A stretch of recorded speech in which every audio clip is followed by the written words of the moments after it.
تو ایک موضوع بن گیا کہ اچھا اجتہاد ہے کیا اور اس کے ذریعے سے اسلام کے قوانین کیسے اخذ ہوتے ہیں. آپ وسلم نے فرمایا کہ اگر کتاب اللہ میں تمہیں وہ کوئی حکم ایسا نہ ملے تو پھر کیا کرو گے؟ تو انہوں نے کہا کہ میں اپنی رائے سے اجتہاد کروں گا اور اس کے اندر کوئی کسر نہیں چھوڑوں گا. میں سمجھانے کے لیے دو باتیں بھی کر دیتا ہوں اس کے اندر.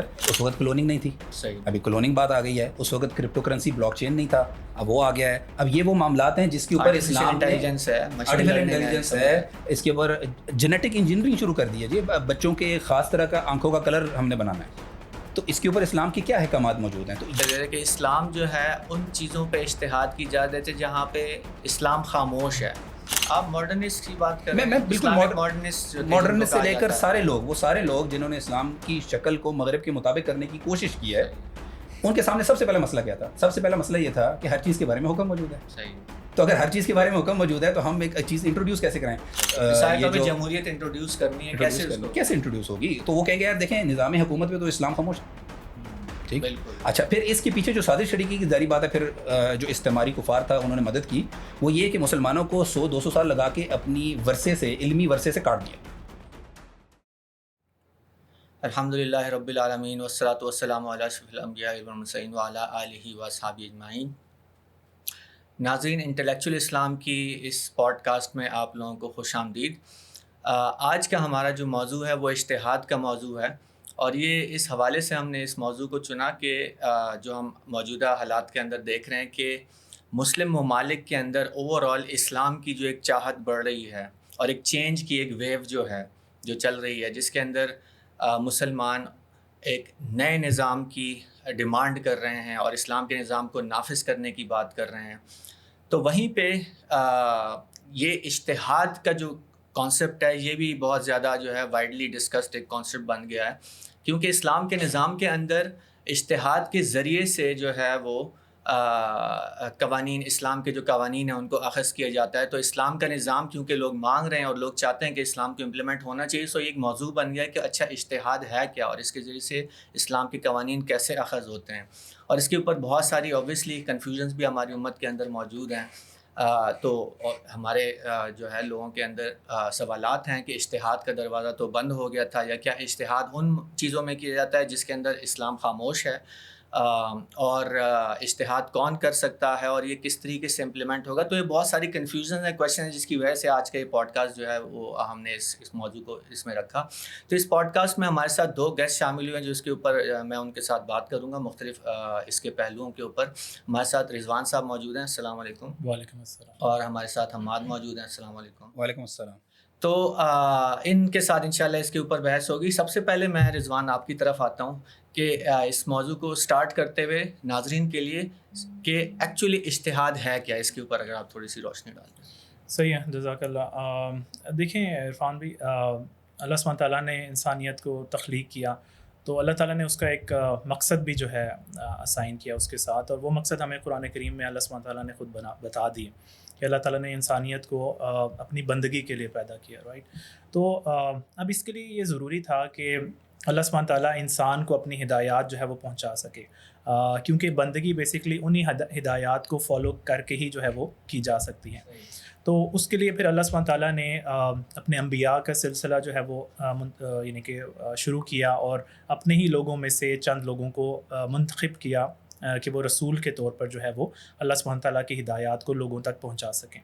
اور اس کے لیے اللہ سبحانہ تعالیٰ نے پھر ان رسولوں کے اوپر اپنی کتابوں کو اور اپنے صحیفوں کو انہوں نے نازل کیا, اور انبیاء کرام نے انہیں بیسکلی اپنی اگزامپل کے تھرو پریکٹس کر کے اپنی قوم کے آگے, اپنی امت کے آگے جو ہے ان تک وہ پہنچایا.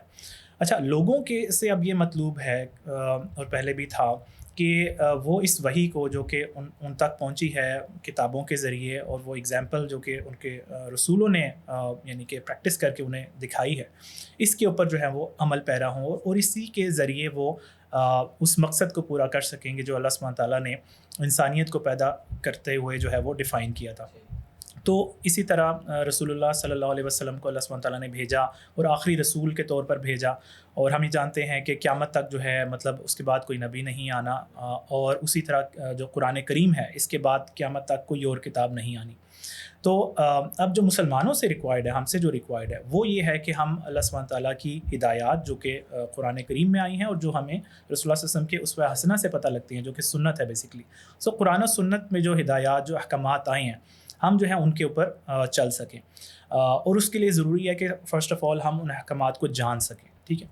اب اللہ سبحانہ تعالیٰ کی جو یعنی کہ وحی ہے، جو قرآن و سنت ہے، ان سے احکامات جاننے کا جو پروسیس ہے، اجتہاد بیسیکلی اس کے اندر استعمال ہوتا ہے، اور اس کے اندر ہم دیکھیں بیسیکلی اجتہاد یعنی کہ کا جو پروسیس ہے اس کے اندر یہ شامل ہے کہ اللہ سبحانہ تعالیٰ کی وحی سے اللہ تعالیٰ کے احکامات کو اخذ کرنا۔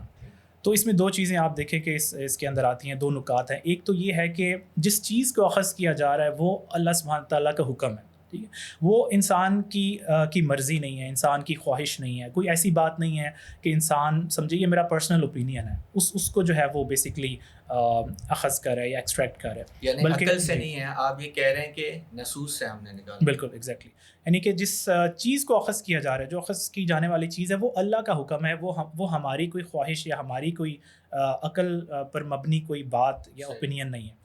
اچھا، یہ تو ایک نقطہ ہے۔ دوسرا نقطہ یہ کہ جس چیز سے اخذ کیا جا رہا ہے وہ بھی اللہ سبحانہ تعالیٰ کی وحی ہے، جو کہ قرآن و سنت کی طرف سے موجود ہے اور کی صورت میں موجود ہے۔ اور یہاں پر دیکھیں کہ جس چیز سے اخذ کیا جا رہا ہے یعنی کہ قرآن و سنت، یہاں بھی جو یعنی ماخذ ہے، جو سورس ہے، وہ اللہ کی وحی ہے، نہ کہ انسان کی عقل۔ اچھا، اس کی مثال میں آپ کو ایک چھوٹی سی یہ دیتا ہوں کہ جس طرح ایک سائنٹسٹ ہے نا، وہ لیب کے اندر ایکسپیریمنٹس کرتا ہے، رائٹ، اور لیب کے ایکسپیریمنٹس کے ذریعے وہ چاہتا ہے کہ کوئی بھی ایلیمنٹ ہے اس کی وہ کیمیکل پراپرٹیز کو جان سکے، فائن کہ وہ مثال کے طور پر ایک خاص روم ٹیمپریچر یا ایٹماسفیرک ٹیمپریچر کے اندر وہ کس پوائنٹ پہ ٹیمپریچر پہ بوائل ہوتا ہے، کس ٹیمپریچر پہ میلٹ ہوتا ہے۔ اچھا، اس کے لیے ضروری ہے کہ وہ جب اپنے ایکسپیریمنٹس کو پرفارم کرے تو اپنے جو کنکلوژنز ہیں وہ خصوصی طور پر جو ریزلٹس اس کے پاس آ رہے ہیں انہی تک محدود رکھے، فائن، اور ایسا نہ ہو کہ وہ اپنے کچھ پری کنسیوڈ نوشنز ہیں، اپنے کچھ ان ایلیمنٹس کے بارے میں پہلے سے فارم کیے گئے خیالات ہیں وہ ان ریزلٹس کے اوپر امپوز کرے۔ ایسا نہیں ہونا چاہیے۔ تو اگر وہ ایسا کرتا ہے تو basically he is not doing science, وہ اپنی عقل کے ذریعے جو ہے وہ نتائج اخذ کر رہا ہے، جو کہ ظاہر ہے کہ سائنس کی فیلڈ کے حوالے سے درست نہیں ہے۔ کرنا اس نے یہ ہے کہ جو ریزلٹس اس کے پاس آ رہے ہیں صرف انہی سے جو ہے وہ اپنا نتیجہ اخذ کرے اور وہیں سے کنکلوژنس ڈرا کرے۔ تو بالکل اسی طرح جس چیز سے اخذ کیا جانا ہے وہ قرآن و سنت ہے، وہی ہے، وہ عقل نہیں ہو سکتی، فائن، اور جو چیز اخذ کی جا رہی ہے وہ اللہ سبحانہ تعالیٰ کا حکم شرعی ہے، ٹھیک ہے۔ اچھا، اس کے اندر جو ہے ایک اور یعنی کہ اس حوالے سے ایک اللہ سبحانہ تعالیٰ نے یعنی کہ جو حکم دیا ہے وہ ہمیں حدیث کے اندر میں ملتا ہے، اور بڑی مشہور حدیث ہے، ہم سب نے سنی ہوگی کہ ایک صحابی ہیں معاذ بن جبل رضی اللہ عنہ، اور ان کو رسول اللہ صلی اللہ علیہ وسلم نے یمن کے اندر قاضی بنا کے بھیجا، اور جب آپ وسلم انہیں بھیج رہے تھے تو آپ وسلم نے ان سے پوچھا کہ اے معاذ، تم جو ہے وہ یعنی کہ اللہ تعالیٰ کی تم جو ہے یعنی کہ لوگوں کے فیصلے کس طرح سے کرو گے؟ تو معاذ رضی اللہ عنہ نے جو ہے جو ایویڈنٹ آنسر تھا، فرسٹ آنسر، کہ میں اللہ کی کتاب سے، کتاب اللہ سے جو ہے میں لوگوں کے درمیان فیصلے کروں گا۔ تو آپ وسلم نے فرمایا کہ اگر کتاب اللہ میں تمہیں وہ کوئی حکم ایسا نہ ملے تو پھر کیا کرو گے؟ تو انہوں نے فرمایا کہ میں سنت رسول سے اس کا فیصلہ کروں گا۔ پھر آپ وسلم نے تیسری دفعہ یہ پوچھا کہ اگر کتاب اللہ اور سنت دونوں میں حکم تمہیں نہ ملے تو پھر تم کیا کرو گے؟ تو انہوں نے کہا کہ میں اپنی رائے سے اجتہاد کروں گا اور اس کے اندر کوئی کسر نہیں چھوڑوں گا۔ تو اس کے اندر ہمیں نظر آتا ہے کہ یعنی کہ قرآن حدیث کے اندر جو الفاظ آئے ہیں بیسکلی وہ اجتہد برائے ولا آلو، یعنی کہ میں اپنی رائے سے اجتہاد کروں گا، ٹھیک ہے، اور میں بیسکلی اس کے اندر کوئی کسر نہیں چھوڑوں گا، یعنی کہ اتنی میں اٹموسٹ کوشش کروں گا وہ رائے معلوم کرنے کے لیے، اللہ تعالیٰ کا حکم معلوم کرنے کے لیے، کہ اس سے زیادہ میرے لیے کوشش کرنا ممکن نہیں ہوگا۔ تو یہی اصل میں اجتہاد ہے، اور وہ یہی ہے کہ یعنی کہ ایک شخص جو کہ مجتہد ہے، جو کہ اجتہاد پرفارم کر رہا ہوتا ہے، وہ کتاب اللہ اور سنت رسول سے جب حکم اخذ کرنے کی کوشش کرتا ہے تو اس کوشش کے اندر وہ اپنی اتنی ایفرٹ صرف کرتا ہے کہ اس سے زیادہ ایفرٹس کرنے کا، اور اجتہاد کا لفظ میرا خیال ہے جہادہ سے جو آیا ہے وہ کوشش، اس کا مطلب کوشش ہے، تو اس ڈیفینیشن میں بائی سیلف وہ چیز آئی تھی کہ وہ اپنی اٹموسٹ کوشش کرتا ہے اللہ کی جو حکم ہے اس کو معلوم کرنے کے لیے۔ جزاک اللہ خیر۔ تو گفتگو کو آگے بڑھاتے ہیں، حماد آپ کی طرف آتا ہوں کہ اجتہاد سے اللہ کے احکامات تک پہنچا جاتا ہے، اب نیچرلی سوال آتا ہے کہ دیکھیں اللہ کے احکامات قرآن اور سنت میں گیون ہے.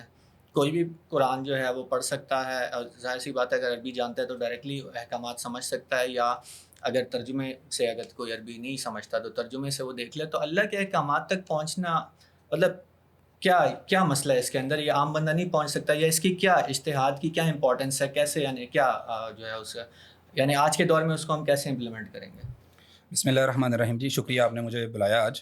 دیکھیں اللہ تعالیٰ نے قرآن پاک میں یہ واضح طور پر فرما دیا الیوم اکملت لکم دینکم, کہ جو دین ہے وہ میں نے مکمل کر دیا ہے. ضابطہ حیات, code of life, everything has been given. اور یہی نہیں, یہ قیامت تک کے لیے اللہ تعالیٰ نے جو احکامات نازل کیے, جن کو ابھی انہوں نے ایکسپلین کیا ہے, حکم شرعی جس کو ہم نے فالو کرنا ہے, وہ قیامت تک کے لیے ہے. اچھا پھر یہ ایسے بھی نہیں ہے. اللہ تعالیٰ نے مسلمانوں کی یہ ذمہ داری لگائی, یعنی کنتم خیر امت اخرجت للناس, تم بہترین امت ہو جو لوگوں کے لیے نکالی گئی ہو.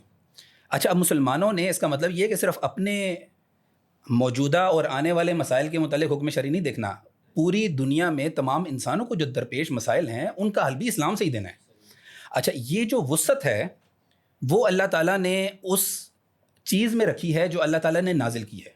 یعنی اللہ تعالیٰ نے قرآن اور سنت جو کہ اسلام مکمل کر دیا گیا اور قیامت تک کے لیے مکمل کر دیا گیا, اس کے اندر اللہ نے یہ وسعت رکھی.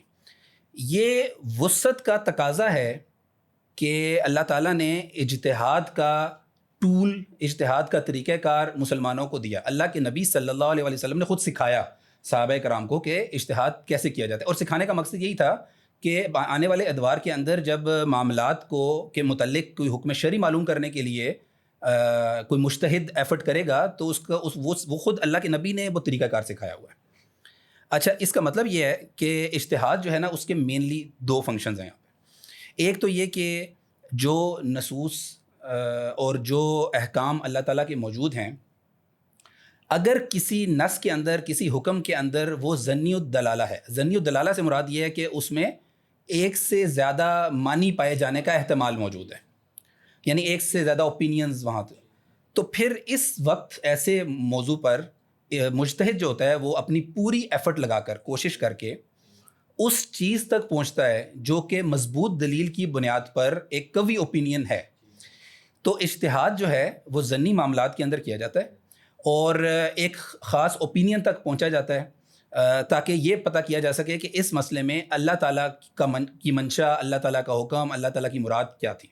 تو ایک تو ضمنی معاملات کے اندر جو کہ موجودہ ہیں, قطعی معاملات میں نہیں ہوتا. اسی وجہ سے ہم دیکھتے ہیں کہ مطلب صحابہ کرام کے دور میں یا ان کے بعد بھی نماز, روزہ, حج, زکوٰۃ کے اندر مختلف فقہا اور مجتہدین نے مختلف اجتہادات کیے. حالانکہ نماز تو ایک بالکل بیسک سی چیز ہے, لیکن اس کے اندر وہ معاملات جو ضمنی معاملات ہیں, اور اسی طرح دیگر جتنے بھی معاملات ہیں, چاہے وہ اکانومی ہے, چاہے وہ فورن پالیسی ہے, جتنے بھی احکامات ہیں, کتاب الخراج ہمارے سامنے موجود ہے یا اور دیگر کتب ہمارے سامنے موجود ہے. اچھا دوسرا جو فنکشن ہے نا سر, وہ بھی امپورٹنٹ ہے, اور جیسے آپ کا سوال اسی طرف شاید اشارہ تھا, وہ یہ ہے جو کہ میں نے بیان کیا کہ آنے والے ادوار میں قیامت تک کے لیے اور دیگر جو قومیں ہیں ان کے لیے بھی مسائل کا حل تلاش کرنا ہے.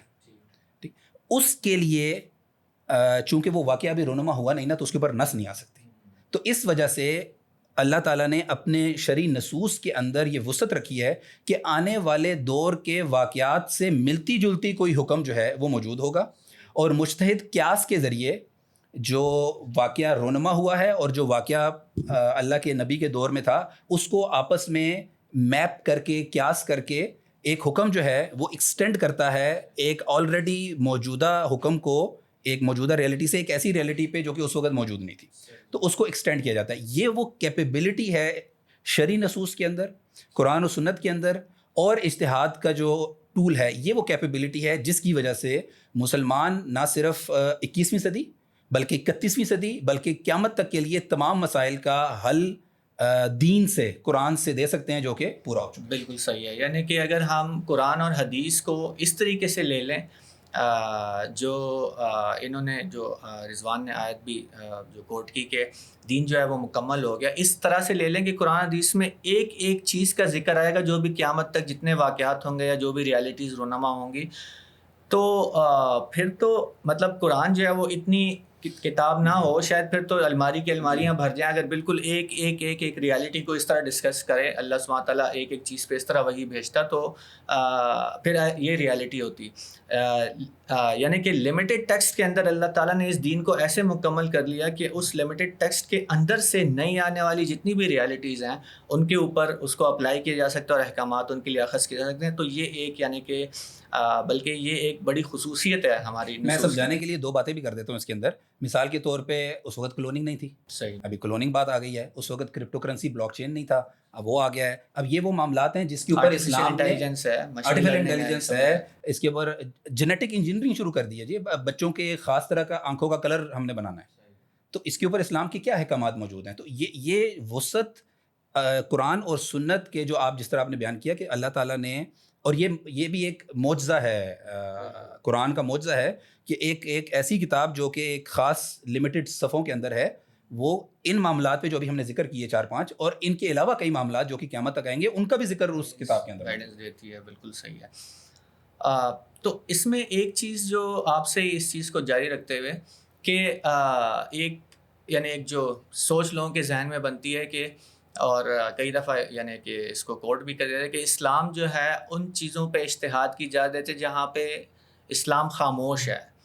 تو میں آپ نے جیسے کہنا کہ ہر چیز کو احاطہ کرتی ہے, تو اگر ہر چیز کو احاطہ کرتی ہے تو اس کا مطلب اسلام خاموش تو نہیں. تو یہ جو کبھی کبھی بات آ جاتی ہے, ایک پوائنٹ اٹھایا جاتا ہے کہ نہیں اسلام جن چیزوں پہ خاموش ہے وہاں پہ اجتہاد کیا جاتا ہے. تو یہ کیا, اس کو کیسے آپ ایکسپلین کریں گے؟ اچھا دیکھیں, پہلے تو یہ ہمارے بنیادی عقیدے سے ٹکراتی ہے بات.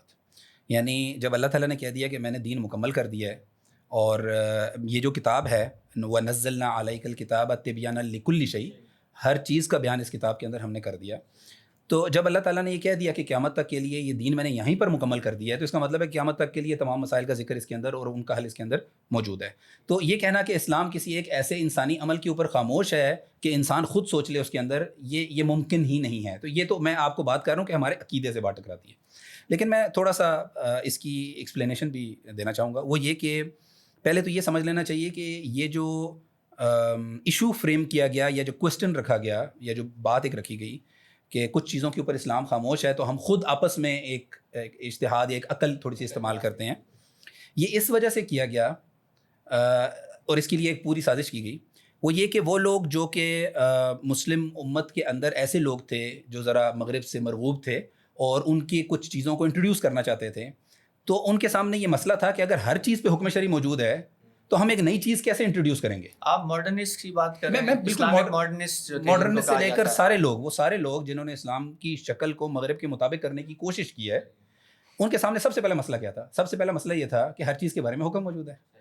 تو اگر ہر چیز کے بارے میں حکم موجود ہے تو ہم ایک چیز انٹروڈیوس کیسے کرائیں؟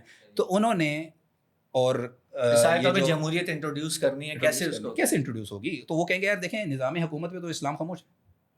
ٹھیک.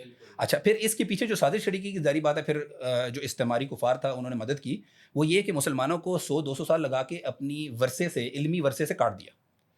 تو اب جو یہ 5ویں-8ویں نسل ہے جس کا اس علمی ورثے سے تعلق نہیں ہے, اس کو یہ کہنا آسان ہے کہ یار دیکھیں اسلام میں تو یہ ہے ہی نہیں. حالانکہ کتابیں موجود ہیں, ان تمام چیزوں کے اوپر کتابیں موجود ہیں, لیکن ان کو یہ ذہن میں ڈالا, بار بار کہہ کے ڈالا کہ جی اسلامی ورثے میں یہ چیزیں موجود نہیں ہیں. اچھا موجود نہیں ہے اس کا مطلب اسلام خاموش ہے. اسلام خاموش ہے تو اب ہم آپ کو بتائیں گے کہ کیسے کریں. لیکن اصل میں کیا ہے؟ اصل میں یہ ہے کہ ہر چیز کے متعلق اسلام نے, یعنی انسان کا کوئی بھی عمل, انسان کے عمل آپ کو پتہ ہی ہے 3 طریقے کے ہوتے ہیں نا, یا خالق کے ساتھ اس کا تعلق ہوگا, یا اپنے ساتھ کوئی اس کا عمل ہوگا, یا دوسروں کے ساتھ کوئی معاملات ہوگا. اور ان تینوں ڈومینس کے اندر ڈیٹیل احکامات جو ہیں وہ موجود ہیں. اب یہاں پر اللہ تعالیٰ نے بہت واضح طور پر ہمیں یہ فرما دیا کہ وہ لوگ جو یہ کہتے ہیں کہ ہم ایمان رکھتے ہیں اس پر جو نازل ہو چکی ہے, اور پھر طاغوت کے پاس جا کر اپنے فیصلے کرواتے ہیں. تو یہاں پر طاغوت کیا ہے؟ طاغوت یہی ہے کہ آپ یہ کہیں کہ دیکھیں اسلام اس کے اندر گائیڈنس نہیں دے رہا تو میں کہیں اور سے جا کے گائیڈنس لے لیتا ہوں. دس از طاغوت. اچھا, دوسری بات یہ ہے کہ ایک اور اس کے اندر جو بات رکھی جاتی ہے نا, وہ یہ ہے کہ دیکھیں خاموشی, یعنی بتائیں نا یہ گلاس کے بارے میں, سیب کے بارے میں, دیوار کے بارے میں, تو کوئی خاموشی ہے سارا کچھ. حالانکہ جو بیسک انڈرسٹینڈنگ ہے نا, میں یہ بار بار کہہ رہا ہوں, جو اسلام کے تاریخی ورثے, علمی ورثے سے جڑے گا اس کو یہ بالکل کلیئر ہوگی یہ بات کہ اللہ تعالیٰ نے, اور یہی نصوص شریعہ کی وسعت ہے, 2-4 آیتوں کے اندر ان تمام چیزوں کے بارے میں حکم دے دیا ہے. سیب، دیوار، چھت، اے سی، سب کے بارے میں. اور یعنی جو اشیاء ہیں اور جو سائنس ہے اور ٹیکنالوجی ہے وہ مباح ہے. مطلب یہ بات کر دی. اب یہ ساری چیزیں ان کے متعلق، گاڑی کے متعلق اور جہاز کے متعلق سوال کرنا تو اب سو گیا نا کہ اللہ تعالیٰ نے تو قیامت تک کے لیے ساری سائنٹیفک ایڈوانسمنٹ کو، اللہ یہ کہ وہ ڈائریکٹ ٹکرا جائے جا کے اسلام کے ساتھ، اور اشیاء کو اللہ یہ کہ اس کی حرمت کا حکم موجود ہو. اچھا باقی جو اعمال ہیں اس میں مطلب بتائیں نا کون سا عمل ہے جس کے اوپر اسلام کی گائیڈنس نہیں ہے؟ انسان کے تمام اعمال کے اوپر اسلام کی گائیڈنس موجود ہے. اور جو یہ کہتے ہیں جی کہ اللہ کے نبی صلی اللہ علیہ وسلم بعض موقع پہ خاموش ہو گئے، یا شریعت نے کہا جی کسی صحابی کے عمل پہ خاموشی اختیار کی، یہ بیسیکلی اسلام میں جو شریعت ہے نا وہ حکم بتانے کے مختلف طریقے استعمال کرتی ہے. کبھی بول کر، کبھی دکھا کر، اللہ کے نبی نے عمل کر کے دکھایا، اور کبھی تو اللہ کے نبی کی خاموشی شریعت کی خاموشی نہیں ہے، اللہ کے نبی کی خاموشی شریعت کا بیان ہے کہ اس معاملے میں تمہارے پاس دونوں آپشنز اویلیبل ہیں. وہ ان کا کانسنٹ ہے، اصل میں وہ اس کا کانسنٹ ہے، دونوں ان کا کانسنٹ ہے دونوں معاملات کی اباحت سے متعلق. تو لہٰذا یہ شریعت کا ایک انسانی عمل سے متعلق حکم کے بارے میں بیان ہے، نہ کہ خاموشی. صحیح بالکل ٹھیک ہو گیا. اچھا ایک اور کنفیوژن جو اجتہاد کے حوالے سے پائی جاتی ہے اور آج کے دور سے بہت زیادہ ریلیونٹ ہے، کیونکہ اجتہاد جنرلی جو اس کا کانسیپٹ ہے ایک مجتہد اجتہاد کرتا ہے، ٹھیک ہے. اور ہمارے ائمہ اور مجتہدین کے ادوار میں جو بھی ہم ایگزامپلس دیکھتے ہیں تو جو مشہور 4 ائمہ ہیں وہ یعنی بڑی ایگزامپلز ہیں ہماری، تو یعنی ایک مجتہد جو ہے قرآن اور سنت کے اندر جا کے، نصوص کے اندر جا کے کسی بھی ریالٹی کے بارے میں حکم اخذ کرتا ہے اور وہ اجتہاد کہلاتا ہے، ٹھیک ہے. لیکن آج کے ادوار میں اسلامی کئی حلقوں میں سے یہ چیز پروپوز کی گئی، اور خاص طور سے میں کہوں گا کہ جو ہمیں ہسٹوریکلی یعنی ایک بڑا نام نظر آتا ہے وہ علامہ اقبال کا نظر آتا ہے، جنہوں نے اپنی کتاب میں یہ کلیکٹیو اجتہاد کا جو کانسیپٹ پیش کیا کہ آج کے ادوار میں اجتہاد اس طریقے سے ہوگا کہ پارلیمنٹ کے اندر عوام کے جو نمائندے ہیں وہ بیٹھیں گے، اور وہ ظاہر سی بات ہے کوالیفائڈ لوگ ہونے چاہیے جو اسلام کے امور جو اصول ہیں اور قرآن اور سنت اور اس سب کے اوپر ان کی دسترس ہو، یعنی کہ علماء جو ہیں وہ بیٹھیں اور جو بھی نیا ایشو ہے اس کو کلیکٹیولی ڈسکس کریں اور اس پہ ایک کلیکٹیو اجتہاد کر کے اور اس کو ایک لیجسلیشن کے طور پہ پاس کر دیں. تو یہ جو ایک کانسیپٹ ہے اس کے اوپر آپ کیا کہیں گے؟ جی دیکھیں، علامہ اقبال مفکر ہیں اور کافی اپنی شاعری کے اندر انہوں نے مسلمانوں کو جو ہے ایک نیند سے بیدار کرنے کی کوشش کی، اسپیشلی اس خطے کے جو مسلمان ہیں، اور ایک تحریک انہوں نے برپا کرنے کی کوشش کی. لیکن یہ جو معاملہ ہے جو جس طرح آپ بتا رہے ہیں کہ ایسا باقی انہوں نے اپنے خطبات کے اندر اس بات کا ذکر کیا ہے کہ جو پارلیمنٹ ہے، جو کہ اسمبلی ہے، وہ اگر ایک اجتماعی اجتہاد کرتی ہے تو یہ یعنی کہ ویسا ہی ہے جیسا کہ ایک اسلام کے اندر ایک مجتہد جو ہے وہ انڈیویجولی اجتہاد کرتا ہے. فرق صرف یہ ہے کہ یہاں پر وہ کام ایک کلیکٹیولی ہو رہا ہے instead of being individually done. لیکن دیکھیں میں یہ سوال یہاں پہ کروں گا کہ تھوڑا سا ہمیں پس منظر میں جانے کی ضرورت ہے کہ یہ ڈبیٹ آخر شروع کیسے ہوئی، یعنی at the first place why this question کہ جو مغرب کے ہاں جو ایک رائج نظام ہے جمہوریت کا، یعنی اس کے اندر جو پارلیمنٹ کے اندر اسمبلی بیٹھ کے جو ہے قانون سازی کرتی ہے، تو یہ سوال کیوں پیدا ہوا کہ اس کو جو ہے اسلام کے کسی کانسیپٹ کے ساتھ ملایا جائے جو کہ اجتہاد کا ایک کانسیپٹ ہے، اور اس میں کلیکٹیو اجتہاد کی بات کی جائے.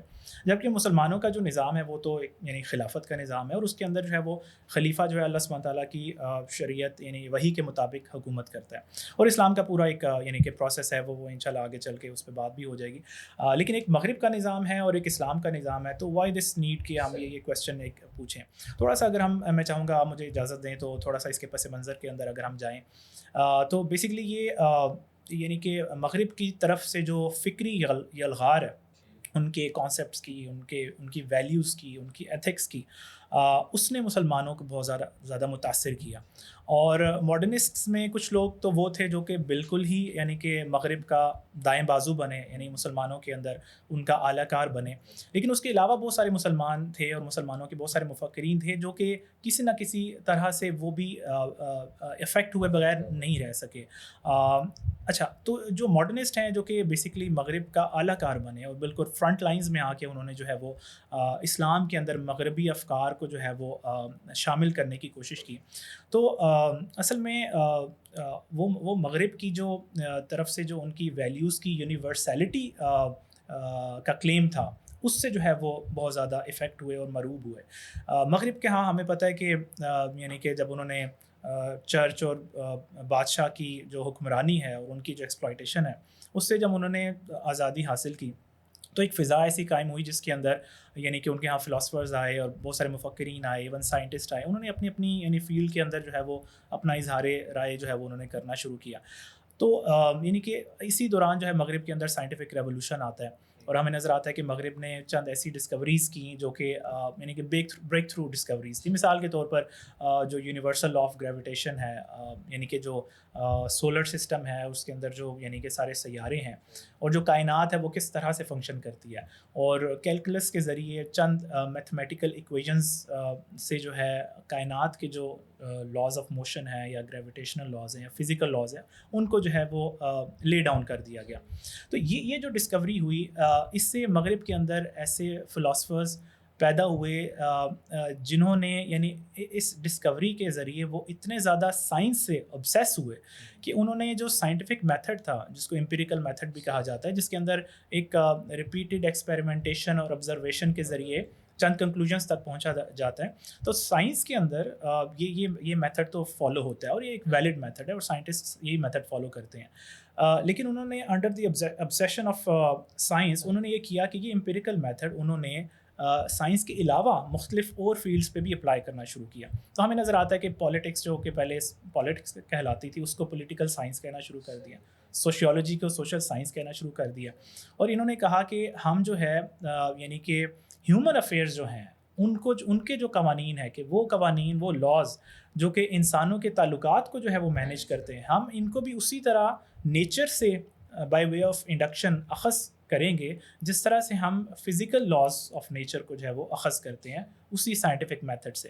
تو اس میں پہلے جو ہے وہ ڈیوڈ ہیوم آئے ان کے، اور اس کے بعد آگسٹ کامٹے جو ہے وہ بہت مشہور ہیں جنہوں نے بیسکلی یعنی کہ یہ بات کی کہ ہم جو ہے انسان کی ہیومن سوسائٹیز ہیں کیونکہ they are also part of nature, اور یہ وہی نیچر ہے جس کے فزیکل لاز کو جو ہے ہم سائنٹیفک میتھڈ کے ذریعے انفر کر رہے ہیں. تو why not we can do it for their یعنی کہ ہیومن افیئرز، اور ان کے جو کلیکٹیو معاملات ہیں وہ کیسے چل رہے ہیں ان کو جو ہے ہم وہ کر سکیں. تو انہوں نے یہ کیا کہ جس طرح سے سائنس جو یعنی کہ جو نیچرل سائنس تھی وہ ایک یونیورسل سائنس ہے نا، اور اس کی یونیورسلٹی میں کسی کو اختلاف نہیں ہے کیونکہ وہ کسی عقیدے سے نہیں نکلی، کسی خاص مکتبہ فکر سے نہیں نکلی، وہ ایک ہیومن آبزرویشن ہے جو کہ کوئی مسلمان ہو، کوئی عیسائی ہو، کوئی اور عقیدے کا حامل شخص ہو وہ کر سکتا ہے بیسیکلی. تو وہ یونیورسلٹی جو کہ یعنی کہ سائنس نیچرل سائنس کے اندر کلیم کی جاتی تھی، انہوں نے جو اپنے افکار تھے، اپنے عقائد تھے، اس کے لیے بھی انہوں نے سیم یونیورسلٹی کلیم کی کیونکہ انہوں نے کہا یہ بھی ویسی ہی سائنس ہے جیسا کہ نیچرل سائنس ہے. حالانکہ یہ اس میں جو ہے وہ شدید غلطی کا شکار ہوئے کیونکہ انسان جو ہے وہ ایک ڈائنامک بینگ ہے. انسان کے پاس جو عقل ہے اور اس کے پاس جو یعنی کہ جذبات ہیں، پھر اس کے پاس انسٹنکٹس ہیں، اس کے پاس نیڈز ہیں. تو کوئی ایک انسان جو ہے یعنی کوئی دو انسان ایک ہی معاملے میں بالکل ایک طرح ریئیکٹ نہیں کریں گے. لوگوں کے اپنے افکار ہوتے ہیں، لوگوں کے اپنے جذبات ہوتے ہیں، اس وجہ سے انسانوں کے ایکشنز جو ہیں وہ بہت زیادہ ڈفرینٹ ہوتے ہیں. تو آپ میتھمیٹکس کی جتنی بھی کمپلیکس ایکویشنز بنانے کی کوشش کریں، آپ انسانوں کے ریلیشنز کو جو ہے وہ میتھمیٹیکل فارمز میں نہیں سامنے لا کے رکھ سکتے. لیکن یہ ان کی ایک مس انڈرسٹینڈنگ تھی اور ان کا obsession تھا سائنٹیفک میتھڈ میں کہ انہوں نے سوچا ایسا ہو جائے گا، اور انہوں نے اس کی یونیورسلٹی کو اسی طرح اپنی کالونیز میں ایکسپورٹ کیا جیسا کہ وہ خود بھی بلیو کرتے تھے. اور ان افکار میں ان کے بیسکلی جو ان کا سب سے پہلے سیکولرزم کا کانسیپٹ تھا کیونکہ چرچ پوپ اور بادشاہ سے آزادی کے بعد انہوں نے یعنی کہ وہ اس نتیجے پہ پہنچے کہ ہمارے لیے جو بیسٹ صورتحال ہے وہ یہ ہے کہ جو مذہب ہے اس کو سیاست سے جدا کر دیا جائے. فائن. تو یہ سیکولرزم کے عقیدے کے اوپر وہ آئے تھے اپنے اس انلائٹنمنٹ کے دور کے اندر، اور بیسیکلی اسی سے پھر وہ آگے لے کر چلے کہ جب مذہب کی سیاست سے جدائی ہے تو اب لا آف دا لینڈ کیا ہوگا. فائن. یعنی کہ سیاست کن اصولوں کے تحت کی جائے گی. پہلے تو بادشاہ حکم دیتا تھا یا چرچ کہتا تھا ایسے ہوگا تو ویسے کر لیا جاتا تھا. تو انہوں نے کہا کہ انسان جو ہے وہ مذہب سے آزاد ہے یا بادشاہ کے اثر و رسوخ سے آزاد ہے، تو انسان کے پاس بیسکلی فریڈمز ہیں جو کہ وہ ایکسرسائز کرتا ہے, اور مختلف قسم کی فریڈمز کی بات ہوئی. جان لاک نے بیسکلی اس کو انٹروڈیوس کیا اور اس آئیڈیا کو کرسٹلائز کیا, اور پھر انہوں نے کہا کہ کیونکہ انسان فری ہے تو ہم اپنی فریڈمز کو ایکسرسائز کرتے ہوئے اپنی جو قانون سازی ہے وہ بھی ہم خود کریں گے, اپنی لیجسلیشن. اور اس کے لیے پھر انہوں نے جو یعنی کہ جو نظام اڈاپٹ کیا وہ ریپرزینٹیو ڈیموکریسی کا تھا, کیونکہ سارے انسانوں کی رائے لینا ممکن نہیں تھا. تو انہوں نے کہا کہ انسان اپنے نمائندے چنیں گے, اور وہ نمائندے جو ہے وہ اسمبلی میں بیٹھ کے تمام لوگوں کے بہاف پہ قانون سازی کر لیں گے, اور یہ قانون سازی جو ہے وہ بالکل اپنی یعنی فریڈمز کو ایکسرسائز کرتے ہوئے کریں گے, اور کسی قسم کی یعنی کہ ان کے اوپر بادشاہ یا چرچ یا مذہب یا وحی کی طرف سے کوئی ان کے اوپر قدغن نہیں ہوگی. اچھا, یہ جو ان کے نظام تھے یعنی کہ ڈیموکریسی کا نظام سامنے آ گیا, اور ان کی جو فریڈمز کی جو ان کی ویلیوز تھیں جس میں پرسنل فریڈم آ جاتی ہے, فریڈم آف اسپیچ آ جاتی ہے, ریلیجس فریڈم آ جاتی ہے, آزادی ملکیت آ جاتی ہے, یہ ساری وہ ویلیوز تھیں, یہ ساری وہ افکار تھیں, ان کے عقائد تھے جو کہ انہوں نے کہا کہ یہ اسی طرح کیونکہ پولیٹیکل سائنس اور سوشل سائنسز کا حصہ ہیں اب, تو انہوں نے کہا کہ یہ بھی ویسے ہی یونیورسل ہیں اور تمام لوگوں کے لیے ہیں.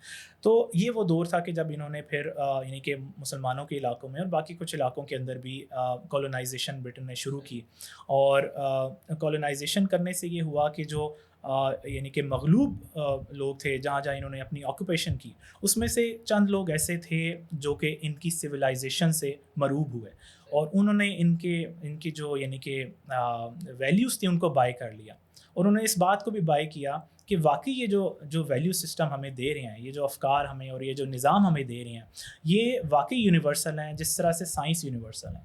اور انہوں نے کہا کہ کیونکہ یہ یونیورسل ہیں اور کیونکہ یہ مسلمان تھے اور اسلام کا کھلا انکار نہیں کر سکتے تھے, تو انہوں نے کہا کہ اسلام بھی جو ہے وہ ان سے کانٹرڈکٹ نہیں کر سکتا, کیونکہ اسلام بھی ایک یونیورسل ریلیجن ہے اور اللہ سبحانہ تعالیٰ نے نازل کیا, فائن, اور یہ ویلیوز بھی یونیورسل ہیں, یہ بھی غلط نہیں ہو سکتی, اور اللہ تعالیٰ کا یعنی اسلام دین تو ہے ہی ہے, مذہب تو ہے ہی ہے.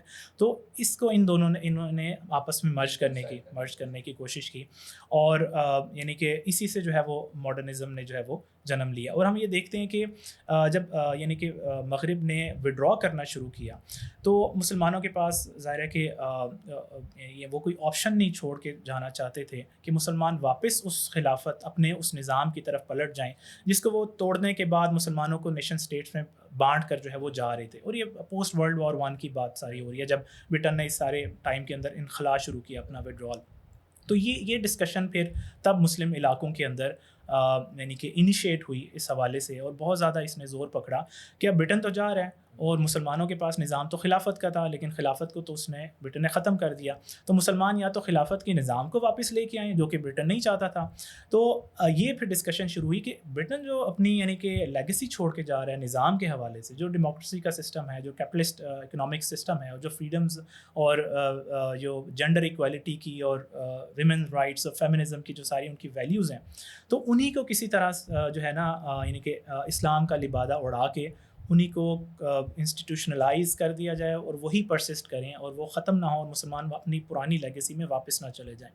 تو ہمیں یہ ڈسکشن پھر نظر آتی ہے کہ مسلمانوں کے علاقوں میں جہاں سے جو ویسٹ اب وڈرا کر رہے ہیں, ویسٹرن سسٹمز نافذ ہیں, ڈیموکریسی نافذ ہے, اسمبلیز ہیں, لیجسلیٹو اسمبلیز ہیں جس میں برطانیہ خود آ کے جو ہے وہ حکمرانی کر رہا تھا, اب وہ نہیں ہے, اب مسلمان انہیں چلائیں گے.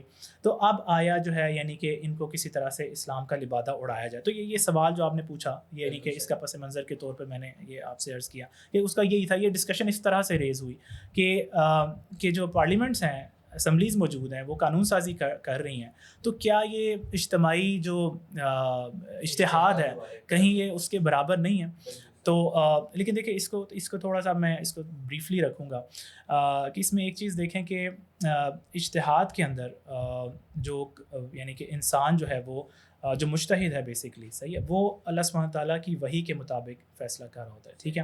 اور اس میں یہ ہوتا ہے کہ قوت دلیل کی بات ہوتی ہے. اگر ایک طرف 9 مجتہدین ہیں, فائن, وہ ایک بات کر رہے ہیں, اور ایک طرف ایک مجتہد ہے وہ ایک اور بات کر رہے ہیں, تو ایسا نہیں ہوگا کہ میجورٹی کے اوپر جو 9 مجتہدین ہیں اس کی بات کو لے لیا جائے گا کہ اللہ تعالیٰ کا حکم ہے, بلکہ قوت دلیل کے اوپر بات ہوگی کہ اگر وہ ایک مجتہد ہے اس کی رائے جو ہے وہ زیادہ اسٹرانگ ہے تو اس کو لے لیا جائے گا, اور باقی دونوں کا جو ہے وہ اجتہاد وہ غلط مانا جائے گا. اسی طرح ہم اگر دیکھیں اس کے اندر کہ ہمیں نظر آتا ہے کہ پارلیمنٹس کے اندر جو ہے یعنی اسمبلیز کے اندر ایسا نہیں ہے کہ سارے کے سارے مجتہدین بیٹھے ہوں، یعنی سارے کے سارے ایسے لوگ بیٹھے ہوں جو کہ اجتہاد کرنے کی صلاحیت رکھتے ہوں. آگے چل کے ہم دیکھیں گے کہ اس کی کچھ کیپیبلٹیز بھی ہیں جو کہ ریکوائرڈ ہوتی ہیں. اس کے اندر تو وہ لوگ ہوتے ہیں جو عوام کے نمائندے ہوتے ہیں، یعنی کہ جو عوام کے جو لوکل ایشوز ہیں، انتظامی معاملات ہیں، کسی نے کوئی گلی بنوانی ہے، کوئی سڑک پکی کرنی ہے، کوئی اپنے علاقے میں آج کے ادوار میں تو کہہ ہی نہیں سکتے کہ کوئی مجتہدین وہاں بیٹھے ہیں. اگر ہم پریکٹیکلی دیکھیں ہماری پارلیمنٹ میں جو لوگ بیٹھے ہیں مطلب سیاسی لوگ ہیں جو اس نظام پہ بلیف رکھتے ہیں. بالکل ایگزیکٹلی. تو یہ کیسے اجتماعی اجتہاد ہو سکتا ہے کہ جب وہ جو اجتماع ہے بیسیکلی جو پارلیمنٹ ہے، اسمبلی ہے، اس کے اندر وہ لوگ بیٹھے ہیں جن کا اجتہاد کی قابلیت سے کوئی تعلق ہی نہیں ہے، وہ عوام کے نمائندے ہیں جو کہ عوام کے ایشوز کو ٹیک اپ ہمیں کرنے کے ابھی بھی لیے. یاد ہے رحمان ملک صاحب کو سورہ اخلاص پڑھنے کا کہا گیا ایک میٹنگ کے اندر اور وہ قل اللہ واحد جو ہے وہ پراپرلی نہیں پڑھ پا رہے. تو آپ ایسے لوگوں سے ایکسپیکٹ کرتے ہیں کہ مطلب وہ اجتہاد مطلب یہ ہے حال ہمارے. بالکل ایگزیکٹلی. اور دیکھیں تیسرا ایشو اس کے اندر جو ہے، شارٹلی میں اس کو یہاں پہ اپنی بات کو کنکلوڈ کرتا ہوں کہ جو ایشوز ٹیک اپ کیے جاتے ہیں اسمبلیز کے اندر وہ بھی سارے ایسے نہیں ہوتے جس پہ اجتہاد ریکوائرڈ ہو. سارے ایشوز شرعی ایشوز نہیں ہوتے. مثال کے طور پر اگر جو ہے ریاست نے فیصلہ کرنا ہے کہ اس کے پاس ڈیولپمنٹ فنڈز ہیں، آیا وہ اس کے اندر ایک ہاسپٹلس کی جو ہے وہ یعنی کہ ڈرائیو وہ شروع کرے جس میں جہاں جہاں نہیں ہے ان کو یعنی کہ بلڈ کیا جائے، یا پھر وہ ایک ڈیمز بنانے کی ایک ڈرائیو کو شروع کرے، یا کوئی اسکولز بنائے، ایجوکیشن سسٹم کے اندر کام کرے. تو اس طرح کے معاملات ہیں، اس میں کسی اجتہاد کی ضرورت نہیں ہے. تو یہ کہنا کہ جو پارلیمنٹس کے اندر یعنی کہ بیٹھے ہوئے لوگوں کے نمائندے ہیں ان کی جو قانون سازی کا پروسیس ہے اس کو یعنی اجتماعی اجتہاد کہہ دیا جائے، یعنی کہ اس کے اندر بہت سارے ہمیں پرابلمس نظر آتے ہیں. اس کا سرے سے جو ہے یعنی کہ جو اجتہاد کا جو کانسیپٹ ہے اس کا سرے سے کوئی تعلق نہیں ہے. اس سے کوئی تعلق نہیں ہے. ٹھیک ہے، بالکل. تو حماد آپ کی طرف آتا ہوں کہ اب پارلیمنٹ جو ہے اس کے ذریعے سے اجتہاد نہیں ہو سکتا، یہ کلیئر ہو گیا. یعنی کہ لیجسلیشن تو پارلیمنٹ آج کے کے نظام کے حساب سے اگر ہم دیکھ لیں کہ لیجسلیشن پارلیمنٹ کرتی ہے اور وہ لیجسلیشن امپلیمنٹ ہوتی ہے معاشرے پہ، وہ نافذ ہوتی ہے اور یہ سارے نظام جو ہیں اس کے حساب سے چل رہے ہیں. اب اس وقت امت اوور آل پوری دنیا میں اسلام کا نظام چاہتی ہے، خلافت کا نظام چاہتی ہے. اس نظام سے تنگ آ گئی کہ یہ نظام اب ہمیں نہیں چاہیے، ہمیں اسلام کا نظام نافذ کرنا ہے اور خلافت کا نظام جو ہے وہی اسلام کا نظام ہے. تو خلافت میں اگر پارلیمنٹ نہیں ہے، ٹھیک ہے، اگرچہ مجلس امت ہوتی ہے، لیکن اگین آپ کہہ رہے ہیں کہ اگر وہ مجلس امت ہے بھی تو وہ اجتماعی اجتہاد کر کے لیجسلیشن نہیں کر سکتی، یعنی اس کے پاس تو یہ رائٹ نہیں ہے. تو یہ اجتہاد پھر خلیفہ کرے گا، کیونکہ خلیفہ ہی ہے جو کہ پوری ریاست کا یعنی سربراہ ہے اور اس کو چلا رہا ہے. تو پھر یعنی ہم نے جیسے دیکھ لیں انڈیویجول اجتہاد عام طور سے یعنی جو اسلام کا طریقہ ہے وہ یہ کہ ایک انڈیویجول اجتہاد کرتا ہے. تو کیا یہ خلیفہ اجتہاد کرے گا؟ کیا پروسیس ہوگا خلافت کے اندر؟ لیجسلیشن کیسے ہوگی پھر کیسے ہوگا؟ جی عرفان، سب سے پہلے میں ایک بہت ضروری بات یہاں پہ کلیئر کر دوں. وہ یہ ہے کہ چونکہ اس وقت جو نسل موجود ہے مسلمانوں کی، اس نے نہ خلافت دیکھی ہوئی ہے، نہ طریقہ ایڈاپشن دیکھا ہوا ہے، نہ اجتہاد دیکھا ہوا ہے. تو اس وجہ سے یہ تھوڑا سا مشکل ہے ہمارے ذہنوں کے اندر اس بات کا تصور کرنا، لیکن پھر بھی یہ بہت ضروری ہے. میں فرق بتانا چاہ رہا ہوں. وہ فرق یہ ہے کہ جو اسلام ہے نا، اس میں یہ لیجسلیشن کا ایک خاص مطلب ہے. یعنی ابھی اس وقت جمہوریت میں، اور یہ بات ہمیں بالکل کلیئر ہونی چاہیے کہ اسلام کے اندر شرعی نصوص سے نکلنے والا حکم جو حکم شرعی ہے اس کو ہم قانون سمجھتے ہیں. یہ بہت ضروری ہے لوگوں کا سمجھنا. شرعی نصوص سے اخذ شدہ حکم، اچھا، سورس قرآن سنت اجماع صحابہ قیاس. اچھا، جبکہ جمہوریت میں، جس کو پارلیمنٹ کے اندر اجتماعی اجتہاد کرنے کی کوشش کی جا رہی ہے، جمہوریت کے اندر اس طرح کی کوئی قدغن نہیں ہے کہ وہ شرعی نصوص سے ہی نکالے. یعنی پاکستان میں پچھلے 50-75 سال کے اندر جتنے بھی قوانین ہیں اس میں سے کتنی پرسنٹیج ہے جو شرعی نصوص پہ بحث کر کے اخذ کی گئی کہ جی چونکہ قرآن کی آیت ایسے کہہ رہی تھی اس لیے ہم ایسے کر لیتے ہیں؟ ایک بھی نہیں ہو، ایک ایگزامپل بھی نہیں ہوگی. نہیں ہو سکتی. ہماری پارلیمنٹ کی بحثیں تو اب تو لائیو بھی کئی دفعہ نشر ہو جاتی ہیں. کب ہم نے دیکھا ہے کہ کوئی پارلیمنٹیرین اٹھ کے قرآن اور سنت کو ریفر کر رہا ہو یا اپنی یعنی کہ عقل سے ساری ڈسکشن؟ جمہوریت یہ کہتی ہے کہ جو میجورٹی بیٹھی ہوئی ہے نا وہ جس طرح سمجھے گی ویسے کرے گی.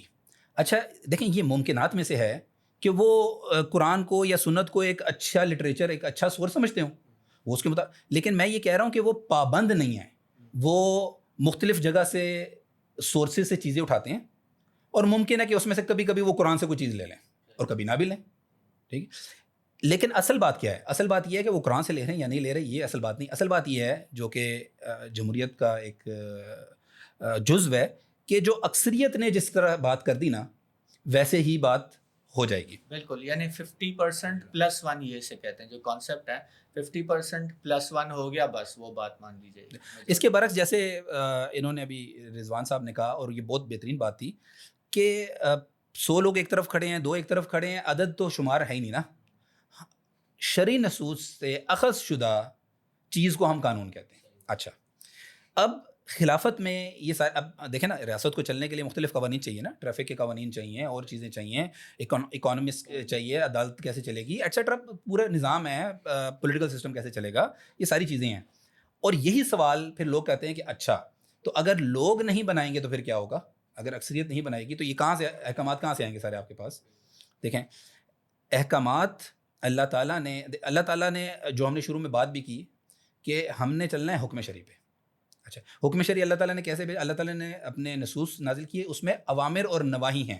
یہ امپورٹنٹ ڈسکشن ہے، یعنی یا تو اللہ نے حکم دیا ہے کچھ کام کرنے کا یا روک دیا کسی کام سے. اچھا، یہ جو اوامر اور نواہی ہیں یہ اصل میں وہ قوانین ہیں جن کے اوپر ہم نے چلنا ہے. اب یہاں پر آتا ہے بیچ میں اجتہاد کیسے بیچ میں فٹ ان ہو رہا ہے؟ وہ ایسے فٹ ان ہو رہا ہے کہ ایک موضوع سے متعلق، ایک عمل سے متعلق اللہ کا جو حکم ہے، امر ہے، اس کے اندر چونکہ وہ ظنی الدلالہ یعنی ایک سے زیادہ میننگ اس کے اندر پائے جا رہے ہیں، اور اس کی بہت سی ایگزامپلز موجود ہیں، تو پھر کیا ہوگا؟ اب قطعی میں تو اجتہاد نہیں ہوتا، قطعی میں تو اجتہاد ہو نہیں سکتا، اصل بات ہی ظنی کی ہو رہی ہے، ظنی کی ہو رہی ہے کہ تو ہوتا یہ ہے کہ اگر خلیفہ خود مجتہد ہے تو وہ اجتہاد کرتا ہے، اگر نہیں ہے تو کسی مجتہد سے اجتہاد کرواتا ہے. ویسے آپ نے ابھی بات کی ظنی الدلالہ جو ہے اس کے اندر اجتہاد ہوتا ہے، تو ظنی الثبوت، ظنی کی بھی 2 کیٹیگریز ہیں نا. ایون ظنی الثبوت ہو جائے اس کے اندر ڈفرینس اوپینین ہو سکتا ہے، اور اجتہاد اس کی بیس کے اوپر بھی ہوتا ہے. تو مطلب جسٹ ایک جی بالکل، ہاں، کیونکہ وہ اس کی چین کے اوپر ایک ایفیکٹ ہے نا. اگر کوئی مجتہد جو ہے اس کو نہیں صحیح، وہ اس کی چین نہیں لیتا. جی بالکل ایسے ہی ہے، تو وہ اس کی وجہ سے ایک ڈفرینٹ نتیجے پہ یعنی کہ اوور آل ظنی کی دونوں ٹائپس ہیں. ظنی ہو کسی بھی طریقے سے ہو تو اجتہاد اس کے اندر، اگر قطعی ہے اس کا مطلب ہے وہ قطعی ثبوت بھی ہے اور قطعی الدلالہ بھی ہے، تو وہ قطعی ہے اور اس کے اندر تو اجتہاد نہیں ہو سکتا. اچھا، اب جو اصل سوال ہے جو لوگ کھڑا کرتے ہیں وہ یہ ہے کہ دیکھیں ایک مجتہد نے ایک اجتہاد کیا، دوسرے نے دوسرا کر لیا، 4 ائمہ ہیں اہل سنت کے اور مختلف اجتہادات ان کے موجود ہیں، تو پھر اب ریاست نے تو چلنا ہے نا، اس نے تو ایک قانون نافذ کرنا ہے، وہ کیسے ہوگا؟ دیکھیں بہت سمپل ہے، یہ بھی صرف اس وجہ سے کہ کیونکہ ہم نے خلافت کو اپنی آنکھوں سے نہیں دیکھا ہوا نا، اس لیے ہمیں یہ سمجھ نہیں آ رہی. میں آپ کو سمجھاتا ہوں. طریقہ کار یہ ہے کہ ہر نظام قانون کو اڈاپٹ کرنے کا ایک طریقہ کار متعین کر دیتا ہے. ہر نظام کے پاس ایک طریقہ کار ہے. مثال کے طور پہ جمہوریت میں طریقہ کار یہ ہے کہ اچھا، جمہوریت میں بھی یہی ہوتا ہے کہ ایک موضوع پہ 3-4 مختلف افکار کے لوگ پائے جاتے ہیں، پھر ایک ڈیبیٹ ہوتی ہے پارلیمنٹ میں، پھر اکثریت جو کہتی ہے وہ والی فکر اڈاپٹ کر لی جاتی ہے، وہ نقطہ نظر اڈاپٹ کر لیا جاتا ہے اس کے متعلق. تو جمہوریت نے طریقہ کار یہ متعین کیا ہے کہ یار ساری بحثیں چھوڑو، جو 51% کہہ رہی ہے نا صحیح ہے غلط ہے جو بھی ہے، بس ہم یہ اسی کو اڈاپٹ کر لیں گے. ان 3-4 مختلف آپشنز میں سے جو اویلیبل ہیں اس میں سے ہم ایک آپشن کس طرح اڈاپٹ کریں گے؟ 51% ہو گیا. اچھا، اس کے اگینسٹ ایک اور نظام ہے، سعودی عرب میں دیکھنے کو مل جائے گا، عمان میں دیکھنے کو مل جائے گا، آپ کو اردن میں دیکھنے کو مثال کے طور پہ بادشاہت. اس نے ایک طریقہ کار متعین کیا، اس نے کہا جی دیکھیں بات سنیں، ایک موضوع کے اوپر 2-3 نظریہ یا حکم موجود ہیں، جو بادشاہ کہے گا نا، جو اس نے پین سے لکھ دیا بس وہ نافذ ہو جائے گا. بادشاہ از دی الٹیمیٹ سورس، جو کہ ڈکٹیٹرشپ ہے اس کی، وہ جو کہے گا وہ ہو جائے گا. تو اس نظام نے ایک طریقہ کار متعین کیا ہوا ہے. اسی طرح اسلام نے ایک طریقہ کار متعین کیا ہوا ہے، اس کو ہم کہتے ہیں تبنی، اور اس کا انگلش میں ورڈ ہے اڈاپشن. اور یہ اللہ تعالیٰ نے اور اللہ کے رسول صلی اللہ علیہ وسلم نے یہ جو اختیار ہے یہ خلیفہ کو دیا ہوا ہے. دیکھیں نا، اللہ تعالیٰ فرماتے ہیں وَأَطِيعُوا اللَّهَ وَأَطِيعُوا الرَّسُولَ وَأُولِي الْأَمْرِ مِنْكُمْ، کہ اولی الامر کو فالو کرو. اچھا، اسی طرح اور ہمارے پاس بہت سی احادیث ہیں جہاں پر حتیٰ یہ بھی کہا گیا کہ اگر تم ان کو ناپسند کرتے ہو یا تمہیں ان کے اعمال سے کوئی ایسی بات نظر آ رہی ہے تب بھی تم نے اطاعت سے ہاتھ نہیں کھینچنا، کہ جو اطاعت سے ہاتھ کھینچ، اس کا مطلب یہ ہے کہ ریاست چلانے کے لیے جس کی اتھارٹی کی اطاعت کی جائے گی، جو اتھارٹی قانون اڈاپٹ کرے گی، میں یہاں پر لیجسلیٹ یا کریٹ کا ورڈ جان بوجھ کے یوز نہیں کر رہا، میں اس کو بتاؤں گا. وہ اتھارٹی کون ہے؟ وہ خلیفہ اولو الامر ہے، وہ اتھارٹی خلیفہ ہے. ٹھیک ہے. اچھا، خلیفہ کیا کرتا ہے جو کہ ابھی ہم نے پیچھے ڈسکرائب کیا؟ وہ یہ نہیں کرتا کہ اس کے اوپر سارے لوگوں کو اکٹھا کر کے ایک بحث کروائی جائے کہ کیا طریقہ کار ہوگا, کیسے آگے چلنا چاہیے, فائدہ کیا ہے, نقصان کیا ہے, یہ ساری چیزیں ہم نہیں دیکھتے.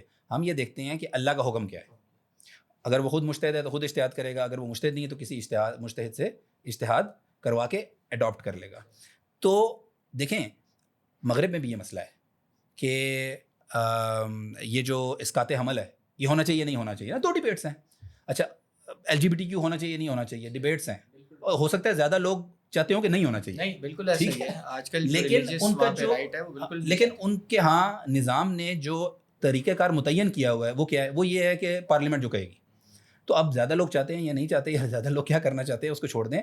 جو طریقہ کار ہے اس نے ایک نظریہ ان دونوں میں سے ہونا نہ ہونا ہے ایک کو اڈاپٹ کر لیا, وہ ریاست کا قانون بن گیا ہے.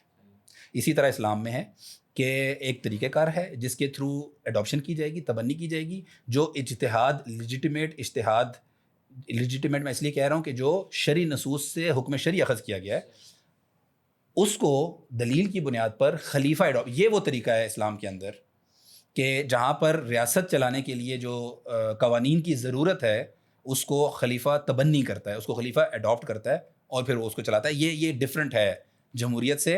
اور میں بیچ میں ایک ورڈ کہا تھا کہ اس کو یہ نہیں کہنا چاہیے کہ لا کریٹ کون کر رہا ہے. دیکھیں کریٹر لاز کبھی اللہ تعالیٰ نے لاز بنائے ہیں, وہ صرف ان لاز کی ایک سمجھ کو اڈاپٹ کر لیتا ہے جو اس کے نزدیک مضبوط ہے, کیونکہ ضمنی معاملے میں آپ کو پتہ ہی ہے کہ مضبوط رائے کو اڈاپٹ کیا جاتا ہے, اور قطعی معاملے میں تو اجتہاد کا کوئی ہے ہی نہیں, اور نہ اڈاپشن کا. قطعی معاملہ جیسے سود کی حرمت ہے, جیسے دیگر چیزیں ہیں, وہ منوان ویسی نافذ ہونی ہے, اس کے اندر تو کسی کی کوئی بات کرنے کی بالکل صحیح ہے.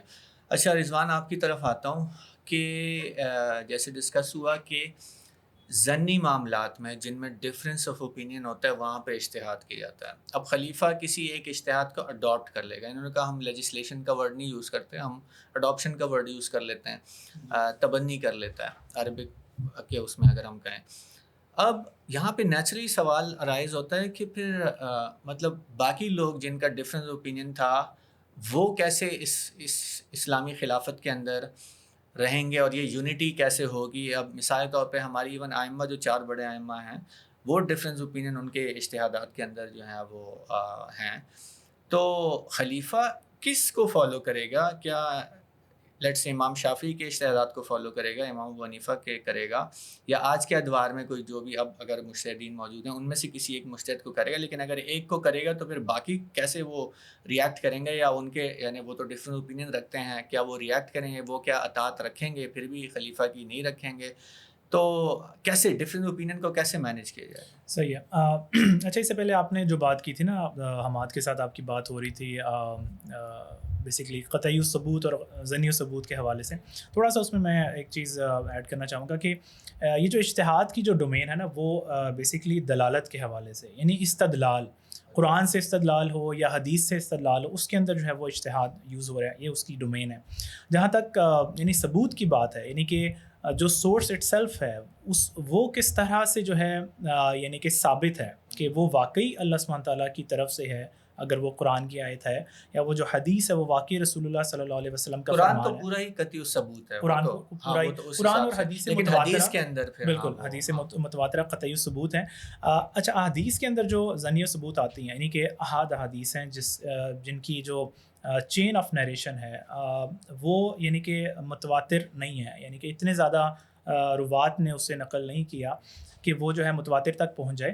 تو اس کا یعنی کہ جو یعنی اس کے بارے میں حکم دینا اس کی ثبوت کے اوپر کہ آیا کوئی حدیث جو ہے وہ حسن ہے یا صحیح ہے یا قابل قبول ہے, یہ مجتہد کا کام نہیں ہے. یہ جو ہے علم حدیث میں جو یعنی کہ اسپیشلائزڈ لوگ ہیں, جو محدثین ہیں, یہ ان کا کام ہے. اور جو مجتہد ہے اپنا اجتہاد کرتے ہوئے یعنی کہ حدیث میں سے حکم نکالتے ہوئے وہ تقلید کر سکتا ہے کسی محدث کی, کہ ایک محدث نے اگر کہا ہے کہ یہ حدیث صحیح ہے تو he does not himself go into the details کہ جی واقعی وہ حدیث صحیح ہے, اور وہ نیریٹرز کی وہ ساری بحث کریں. نہیں, اس کا کام حکم نکالنے سے متعلق ہے مجتہد کا, اور باقی جو اس کی اوتھینٹسٹی ہے اس کو وہ حدیث کے ایکسپرٹس جو ہیں محدثین دیکھ لیتے ہیں.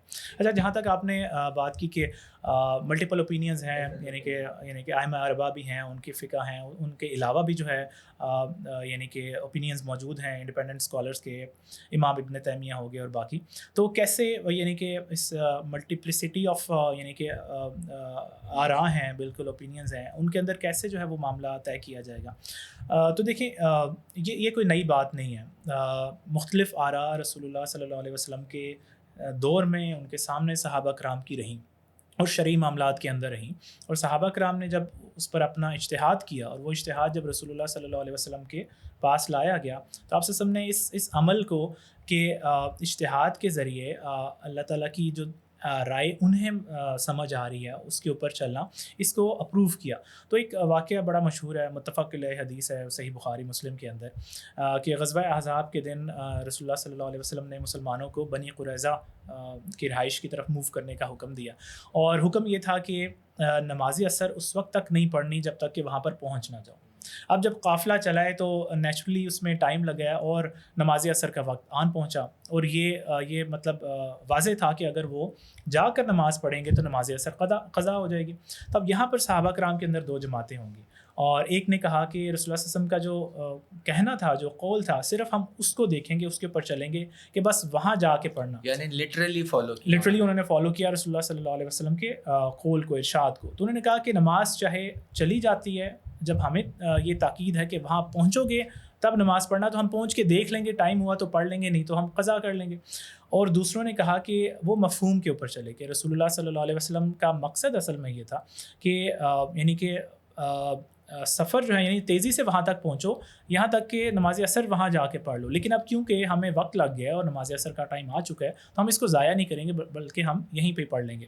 تو یہ بات جب رسول اللہ صلی اللہ علیہ وسلم کے پاس لائی گئی تو انہوں نے جو ہے کسی جماعت کی سرزنش نہیں کی، جس سے پتہ لگتا ہے آپ صلی اللہ علیہ وسلم کا کانسنٹ تھا اس کے اوپر.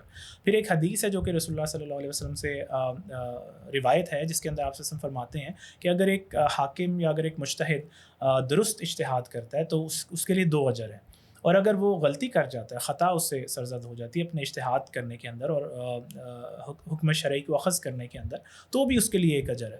تو اس سے معلوم ہوتا ہے کہ یعنی کہ جو اختلاف رائے ہے اجتہادی اور ضنی اور یعنی کہ ان معاملات میں جو کہ جہاں پر اختلاف رائے الاؤڈ ہے، وہاں پر اللہ سبحانہ تعالیٰ نے اس کو الاؤ کیا اور اس کے اندر مسئلہ کوئی نہیں ہے. جہاں تک بات یہ ہے کہ ایک اسلامی ریاست خلافت کے اندر کس اوپینین کو اڈاپٹ کیا جائے گا، تو دیکھیں اس کے اندر جتنی بھی آراء، جتنے بھی فقہ موجود ہیں، تو خلیفہ بیسیکلی یہ اڈاپشن کرے گا، یہ تبنی کرے گا، جس طرح حماد نے ذکر بھی کیا کہ ان میں سے کون سی رائے کو اس نے اختیار کرنا ہے. پھر جو رائے وہ اختیار ہو جائے گی ریاستی سطح کے اوپر، اسی کے اوپر تمام لوگ چلیں گے اور اپنی اپنی رائے کو چھوڑ دیں گے. اور ہم دیکھتے ہیں کہ یعنی کہ صحابہ کرام کی جو مثال ہے اس سے ہمیں نظر آتا ہے کہ ایسے بہت سارے معاملات ہیں جس میں یعنی کہ ابو بکر صدیق رضی اللہ عنہ جو کہ پہلے خلیفہ تھے، انہوں نے ایک مسئلے میں ایک رائے کو نافذ کیا، اور حضرت عمر رضی اللہ عنہ جنہوں نے اپنی دور خلافت میں اس رائے سے یعنی کہ اختلاف کیا اور کچھ اور نافذ کیا اس معاملے کے اندر، انہوں نے بھی حضرت ابو بکر صدیق رضی اللہ عنہ کے دور میں اسی پر عمل کیا جو نافذ تھا، اور تمام لوگوں نے اس کے اوپر عمل کیا. اسی طرح یعنی کہ حضرت عمر نے جب اس رائے کو بدلا تو تمام لوگوں نے اس کی اطاعت کی.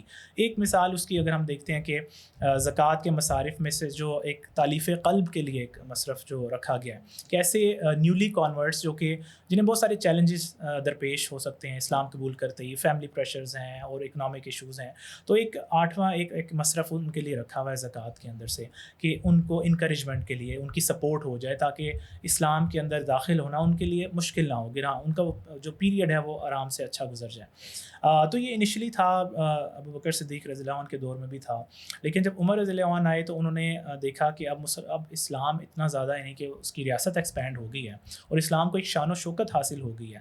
اب اسلام میں داخل ہونے سے خوف نہیں ہے، بلکہ اسلام میں داخل ہونا ایک فخر کا مقام ہے.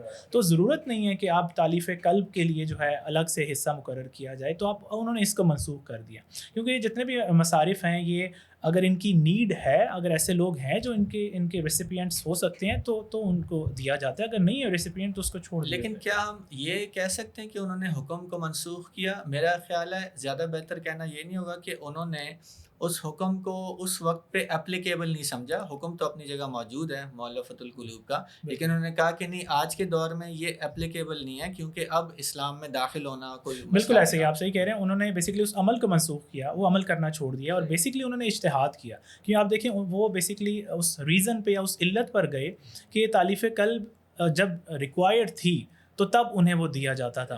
اچھا وہ جب ریزن ہی ختم ہو گیا, تالیف قلب کی ضرورت ہی نہیں ہے, لوگ آلریڈی اسلام میں آ کے دے آر کمفرٹیبل اور انہیں ہر طرف سے سپورٹ مل رہی ہے, تو اب وہ کیونکہ ریزن علت ختم ہو گئی تو اب اس کا مطلب اس کی ضرورت نہیں. تو انہوں نے باقاعدہ ایک اجتہاد کیا اور تمام لوگوں نے اب ان کی اس رائے پر عمل کیا. تو اسی طرح جو ہے اگر ہم دیکھیں بڑا معروف مسئلہ ہے 3 طلاقوں کا. ایک مجلس کے اندر 3 طلاقیں حضرت ابوبکر صدیق رضی اللہ عنہ کے دور میں ایک شمار ہوتی تھیں, تو حضرت عمر رضی اللہ عنہ نے یعنی کہ اسی کو مانا اور ساری عوام نے بھی اس پر عمل کیا. لیکن حضرت عمر رضی اللہ عنہ کے دور میں جب انہوں نے ایک مجلس میں 3 طلاقوں کو 3 قرار دیا اور بیسکلی وہ اس اجتہاد پر چلے کہ وہ 3 ہی ہوتی ہیں اور اس کو انہوں نے نافذ کیا, تو تمام لوگوں نے اس کے اوپر عمل کیا. تو اس سے جو ہے نا یعنی کہ یہ اجماع صحابہ یہاں سے اسٹیبلش ہوتا ہے کہ جب ایک خلیفہ نے ایک اجتہاد نافذ کیا اور سارے صحابہ کرام نے جو ہے اس کو اپروو کیا, اور دوسرے خلیفہ نے آ کر اسی مسئلے میں ایک ڈفرینٹ اجتہاد نافذ کیا اور تمام صحابہ نے اسے اپروو کیا, تو اجماع صحابہ سے یہاں سے دلیل ملتی ہے, جس سے قاعدہ اخذ ہوتا ہے کہ وہ یہ ہے کہ جو بیسکلی خلیفہ کا جو اوپینین ہے وہ وہ اختلاف کو رفع کرتا ہے. سو رائے الامام یرفع الخلاف کا جو ایک قاعدہ ہے, شرعی قاعدہ, وہ یہاں سے اخذ ہوتا ہے کہ خلیفہ جو چیز اڈاپٹ کرتا ہے تو اس سے اختلاف ختم ہو جاتا ہے. تو اسی طرح ہی ہوگا کہ خلافت کے اندر کیونکہ بہت سارے مسائل ہیں جس کے اندر کسی ایک اوپینین کو اڈاپٹ کرنا ہوگا, تو اس کے اندر کسی نہ کسی اوپینین کو لے لیا جائے گا اور تمام لوگ پھر اسی کو اس مسئلے کے اندر فالو کر رہے ہوں. صحیح ہو گیا, جزاک اللہ. اچھا موونگ آن, حماد آپ کی طرف آتا ہوں. یہ تو ہم نے کچھ پرانے واقعات اور وہ چیزیں سمجھ لی کہ ابوبکر صدیق رضی اللہ عنہ کے دور میں ان کے اپنے اشتہارات تھے, تو عمر رضی اللہ عنہ کے دور میں ان کے بھی کچھ اپنے تھے, انہوں نے وہ فالو کرے تھے. آج کے دور میں اشتہاد کیسے امپلیمنٹ ہوگا یا کن ایشوز پہ ہوگا, یا یعنی آج کتنا ریلیونٹ ہے, اور آج کوئی ایگزامپل سے آپ کچھ یعنی اگر ہمیں تھوڑی کلیئرٹی ملے کہ ہم آج اس کو کیسے امپلیمنٹ کر سکتے ہیں. صحیح ہے جی. دیکھیں عرفان جو آپ بات کر رہے ہیں نا, یہ میرے خیال میں آج تو بہت ہی زیادہ ریلیونٹ ہے, کیونکہ ایک عرصہ گزر چکا ہے کہ مسلمانوں نے یا مجتہدین نے کہنا چاہیے کہ امت کی طرف سے فرض کفایہ نبھاتے ہوئے جو جدید معاملات ہیں ان کے اوپر حکم شرعی کو واضح طور پر بیان کرنا ہو. ایک عرصہ گزر گیا اس بات کو, اور ظاہری بات ہے ایک استعماری دور گزرا, اور پھر اس کے بعد ابھی یہ حالت گزر رہی ہے جہاں پر حکمرانوں کی طرف سے بالکل اسلام سے متعلق کوئی دلچسپی یعنی نہیں. 1924 میں خلافت کی انہدام کے بعد تو اسلام کا نظام نافذ ہی نہیں ہے, تقریباً نافذ ہی نہیں ہے. تو مطلب ہم کہہ سکتے ہیں کہ ہمارے پاس وہ ماڈل ہی نہیں ہے جس کے اندر اجتہاد ہوتا ہے اور پھر وہ نافذ ہوتا ہے, جو آپ کہنا چاہ رہے ہیں. ہاں جی, ایک ریاستی سطح کے اوپر ویسے لوگ ہیں, مجتہدین ہیں ابھی بھی, چونکہ یہ علم جو ہے وہ منقطع نہیں ہوا, اور اس کے اوپر شاید آج بات بھی کریں اس کے اوپر, آگے موضوع میں یہ بات ہو. لیکن میں بس ایک جملہ کہہ دیتا ہوں کہ وہ مجتہدین نے جو آگے لوگ ٹرین کرنے ہیں, ٹھیک ہے وہ سرکاری سطح پہ نہیں تھا لیکن وہ موجود ہے, آج بھی مجتہدین موجود ہیں. بہرحال یہ تفصیلی موضوع ہے, انشاءاللہ اس کے اوپر بات کریں گے. آپ جو مجھے کہہ رہے ہیں نا, میں اس سوال کے نا 2 ایک الگ اسپیکٹ سے جواب دینا چاہتا ہوں. ایک اسپیکٹ یہ ہے کہ ایک 150-200 سال کا گیپ ہے جو علمی ورثہ نئی نوجوان نسل میں ٹرانسفر نہیں ہوا, جس کی وجہ سے, اور یہ ایک سازش تھی جس کی وجہ سے اب استعمار قابل ہو گیا یہ کہنے کے کہ یار دیکھیں یہ تو جدید مسئلہ ہے, اس پہ تو اسلام کی رائے پہلے لوگوں کے پاس نہیں ہے تو اب اجتہاد کرو, حالانکہ وہ مسئلہ جدید نہیں ہے. اچھا انہوں نے یہ کہا کہ اب ماڈرن دور ہے. اچھا وہ آج کے دور کو ماڈرن دور کہتے ہیں, آپ کو تو پتہ ہی ہے کہ جب گولڈن پیریڈ آف اسلام تھا تو وہ اس کو ڈارک ایجز کہتے ہیں. انہوں نے پوری دنیا کو نا ایسے سمجھا ہوا ہے کہ جیسے وہی پوری دنیا کا سینٹر ہے, اور وہ ماڈرن دور میں اپنے تخیل کے اندر ہیں, تو بس یہی ماڈرن دور ہے. وہ ان کی ڈارک ایجز تھی نا, ظاہری بات ہے اصل بات یہ ہے کہ ان کی ڈارک تو وہ کہتے ہیں کہ جی اصل میں وہ تاریخ انسانی کی ڈارک ایجز تھی نا, تو ایسی ہے نہیں ہے. تو اب فار ایگزامپل میں آپ کو نا 2-3 باتیں بتاتا ہوں جو لوگ سمجھتے ہیں کہ ماڈرن ایشو ہے اور اجتہاد کی ضرورت ہے, حالانکہ اس کے اوپر اسلام کلیئر ہے, علماء نے کتابیں لکھی ہوئی ہیں اس کے اوپر. فار ایگزامپل سیکیورٹی کاؤنسل کا حصہ بننا, UN کا پارٹیسپیٹ کرنا, UN کے اندر سیٹ کے لیے اپلائی کرنا, یہ ماڈرن ڈے کا ایشو مسلمانوں کے اندر لوگوں کے متعلق. اور بہت سے لوگوں کی طرف کہ جی اس کے اوپر تو اب ہم آج بحث شروع کریں گے نا, یہ تو آج کا موضوع ہے, یہ تو اس زمانے کا موضوع تھوڑی ہے. حالانکہ اور یہی اجتہاد کی اہمیت کو بھی بیان کرتا ہے کہ کیسے اللہ تعالیٰ نے وسعت رکھی ہوئی ہے کہ اس زمانے کے کسی ایونٹ کے اوپر ایک حکم ہے, اس کو قیاس کر کے آج کے ایونٹ پہ میپ کیا گیا. یعنی ایسی الائنس جس کے اندر اتھارٹی کافروں کے پاس ہو اور وہ ڈیسیجن لے رہے ہیں. ٹھیک ہے, مطلب 100 سال پہلے یہ لیگ آف نیشنز بنی تھی, پھر وہ یونائٹڈ نیشنز میں کنورٹ ہوگی. تو یہ آج کا مسئلہ ہے جو آپ کہہ رہے ہیں کہ آج یہ مسلمانوں کو ایسے کہا جاتا ہے. صحیح, ٹھیک ہے, لیکن یہ جو ریئلٹی ہے کہ ایک ایسا فورم جہاں پر کافروں کے پاس اتھارٹی ہے ڈیسیجن میکنگ کی, اس فورم کے اوپر تو علماء نے ڈیبیٹس کی ہوئی ہیں, مطلب علمی ورثے میں یہ چیزیں موجود ہیں. وَلَن يَجْعَلَ اللَّهُ لِلْكَافِرِينَ عَلَى الْمُؤْمِنِينَ سَبِيلًا, کہ کوئی ایسی جگہ جہاں پر کافروں کو مومنین کے اوپر غلبہ مل جائے یا کوئی ان کے اوپر وہ ڈیسیجن میکنگ اتھارٹی ان کے پاس آ جائے. ٹھیک, اللہ کے نبی صلی اللہ علیہ وسلم نے فرمایا تھا کہ ہم مشرکوں کی آگ سے مدد نہیں لیتے, کیونکہ وہ کچھ مشرکوں نے کہا تھا کہ ہم آپ کے ساتھ لڑتے ہیں لیکن ہم اپنے جھنڈے کو اویزاں کر کے لڑیں گے. تو اللہ کے نبی نے کہا نہیں, جب میری اتھارٹی, مثال کے طور پہ غزوہ حنین میں کچھ مشرکوں کی ہیلپ لے لی, کیونکہ انہوں نے یہ کنڈیشن ایکسیپٹ کی تھی کہ اتھارٹی آپ کی ہوگی اور ڈیسیجن آپ لیں گے. تو ایسا الائنس جہاں پر مسلمان ڈیسیجن میکنگ اتھارٹی میں ہیں اور صرف مسلمان ڈیسیجن کرتے ہیں اور وہاں کچھ کافر بھی بیٹھے ہوئے ہیں, یہ الائنس تو ہمیں پتہ ہے علماء نے لکھا ہوا ہے. لیکن UN سیکیورٹی کاؤنسل, اسی طرح یہ جتنے IMF ہے, FATF ہے, یہ جتنے ادارے, یہ سب کے سب یعنی ان کے اندر بیٹھنا, ان کی رکنیت اختیار کرنا, یہ سب ناجائز ہے. ٹھیک ہے, میں صرف آپ کو جو سمجھانا, میں ایک دو ایگزامپل اور بھی کروں گا, میں کیونکہ اس میں اختیار کفار کے پاس ہے اور وہ واضح نصوص موجود ہیں. یعنی یونائٹڈ نیشن میں 5 قوتیں ہیں, ویٹو پاورز جو ہیں ان کے پاس اختیار ہے. IMF میں اگر دیکھیں تو مینلی 16% شیئر جو ہے یونائٹڈ اسٹیٹس کا ہے اور وہ اس کی وجہ سے اس کو ویٹو پاور مل جاتا ہے. تو مینلی IMF میں امریکہ ہے جو کہ سب کچھ ڈیسائیڈ کرتا ہے. اور کوئی اور فورم جہاں پہ ویٹو نہ بھی ہو, میجورٹی بھی ہو, تب بھی چونکہ مسلمان میجورٹی میں وہاں نہیں بیٹھے ہوئے نا, یا مسلمانوں کے پاس طاقت ہے, مسلمانوں کے شرعی قانون کے مطابق وہاں فیصلے نہیں ہو رہے. اچھا, یہ بھی میں آپ کو بتا دوں کہ کوئی ایسا فورم ہے جہاں بے شک مسلمان زیادہ بیٹھے ہوں لیکن وہ مغربی قانون کوئی وہاں پر استعمال کر رہے ہیں, تو ظاہری بات ہے وہ اللہ کی شریعت کے مطابق تو فیصلے نہیں کر رہے, اور اس کے اوپر آیتیں بہت کلیئر ہیں کہ جو اللہ کی شریعت کے مطابق فیصلے نہیں کرتا اس کے بارے میں اللہ تعالیٰ نے قرآن میں فرمایا. اچھا, اسی طرح میں آپ کو ایک اور بتاؤں, یہ نیشن اسٹیٹس کا جو کانسیپٹ ہے, اب وہ لوگ جو مغرب سے مغلوب ہیں وہ کہتے ہیں دیکھیں نیشن اسٹیٹ تو آج کا فینومینا ہے, یہ تو آج کا کام ہے, یہ تو اب بتاؤ کہ اس کے اوپر اجتہاد کرتے ہیں بیٹھ کے. ویسٹ فیلین ٹریٹی 250 سال پہلے تقریباً ہوئی تھی, 1648 کے اندر. ہاں, اچھا, یہ شروع ہوا تھا. تو اچھا, وہ لوگ یہ کیوں کرتے ہیں کہ یار یہ نیا مسئلہ ہے, اور وہ خیانت کرتے ہیں, وہ چھپاتے ہیں اس بات کو کہ علماء نے, مفکرین نے, مجتہدین نے ہزاروں سال پہلے, 1000 سال پہلے اس کے اوپر بات کر دی ہوئی ہے. وہ کیوں چھپاتے ہیں اور کیوں کہتے ہیں کہ یہ نیا مسئلہ ہے؟ تاکہ وہ اس میں راستہ کھول سکیں اپنی اوپینین انجیکٹ کرنے کا. اچھا, کیسے مجتہدین نے اس کے اوپر پہلے بات کی ہوئی ہے؟ امت کی وحدت کے اوپر نہ صرف نصوص موجود ہیں بلکہ مجتہدین کے اجتہاد اور فتوے موجود ہیں اس کے اوپر کہ خلیفہ ایک ہوتا ہے. اذا بُعِثَ الْخَلِيفَتَيْنِ فَاقْتُلُوا الْآخِرَ مِنْهُمَا, جب 2 خلفاء 2 اتھارٹی مسلمانوں میں قائم ہو جائیں تو دوسری اتھارٹی کی گردن اتار دو. صحیح, یہ حدیث ہے, یہ حدیث ہے. ٹھیک ہے, اسی طرح آیت میں ہے ان هذه امتکم امۃ واحدہ. ٹھیک ہے, ان المؤمنون تمام مومن بھائی ہیں آپس میں. ٹھیک ہے, تو اور اس کے علاوہ تو عصبیت کی بنیاد پر یا قومیت کی بنیاد پر اتھارٹی مسلمانوں کی ٹکڑے ٹکڑے کر کے وحدت پارا کر دینا یہ ناجائز ہے.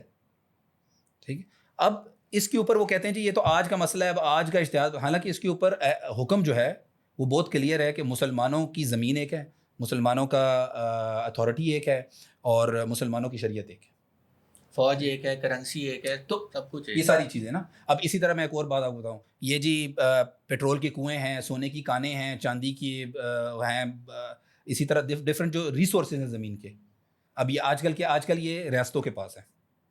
حالانکہ اس کے اوپر جو پبلک پراپرٹی ملکیت عامہ کا جو قانون ہے وہ مجتہدین نے ایکسپلین کیا ہوا ہے. اس کو صرف ہم اس ورثے سے کٹے ہوئے ہیں. کیا ایکسپلین کیا ہوا ہے؟ وہ ایکسپلین یہ کیا ہوا ہے کہ بنیادی ضروریات پلس ایسے ریسورسز جو ختم نہیں ہوتے, پلس جس کو اللہ کے نبی نے اسپیسیفکلی پبلک پراپرٹی ڈکلیئر کر دی ہے, یہ ساری چیزیں پرائیویٹائز نہیں ہو سکتی, کیونکہ پرائیویٹائزیشن سے ایک ایلیٹ کلاس پیدا ہوتی ہے اور اس کے بہت سے ایولز ہیں. وہ ایولز کو چھوڑ دیں, ایولز ہیں یا نہیں ہیں, شریعت نے کہا ہے کہ یہ پرائیویٹائز نہیں ہو سکتی, اور یہ ریاست مینیج کرے گی لوگوں کی بہاف پہ ایز اے امانت، اور لوگوں پہ خرچ کرے گی، کیونکہ یہ لوگوں کا مال ہے، یہ لوگوں کا، یعنی جتنا پیٹرول ہے وہ پوری امت کا، جس بھی جگہ پہ ہے پوری امت کی ملکیت ہے. سونے کی کان کہیں پہ بھی ہے، پوری امت کی ملکیت ہے. یہ جو انہوں نے 250 ارب اور 500 ارب ڈالر کے سوورن فنڈز بنائے ہوئے ہیں نا کچھ مسلمان ریاستوں نے، یہ پوری امت کی ملکیت ہے. ٹھیک ہے. اچھا اسی طرح کہتے ہیں جی دیکھیں اب کشمیر کو آزاد کرانا ہے یا فلسطین کو آزاد کرانا ہے، تو یہ آج کی ریئلٹی میں بتائیں، چونکہ ریئلٹی چینج ہو گئی ہے تو کوئی ڈفرینٹ اشتہاد کر کے ہمیں بتائیں. ہم مورل سپورٹ کر دیتے ہیں، ہم مالی سپورٹ کر دیتے ہیں، تو ہم UN میں آواز ریز کر لیتے ہیں. کیوں وہ یہی کہتے ہیں کہ دیکھیں ریئلٹی چینج ہوگی. آج بھائی اس کے اوپر اسلام بالکل کلیئر ہے. یہ وہ مسائل نہیں ہیں جن کو آپ کہتے ہیں کہ جی نئی ریئلٹی کے بھی میں آپ کو بھی گنواؤں گا، میں وہ بھی گنواؤں گا. میں صرف یہ کہہ رہا ہوں کہ ہم اگر علمی ورثے سے جڑے ہوتے ہیں نا سر، تو یہ وہ مسائل ہیں. اللہ نے قرآن میں کہا وَأَخْرِجُوهُم مِّنْ حَيْثُ أَخْرَجُوكُم، جہاں سے انہوں نے تمہیں باہر نکال دیا ہے، جیسے کشمیر سے انہوں نے ہمیں نکال دیا، فلسطین سے انہوں نے ہمیں نکال دیا، وہاں سے تم ان کو باہر نکال کرو.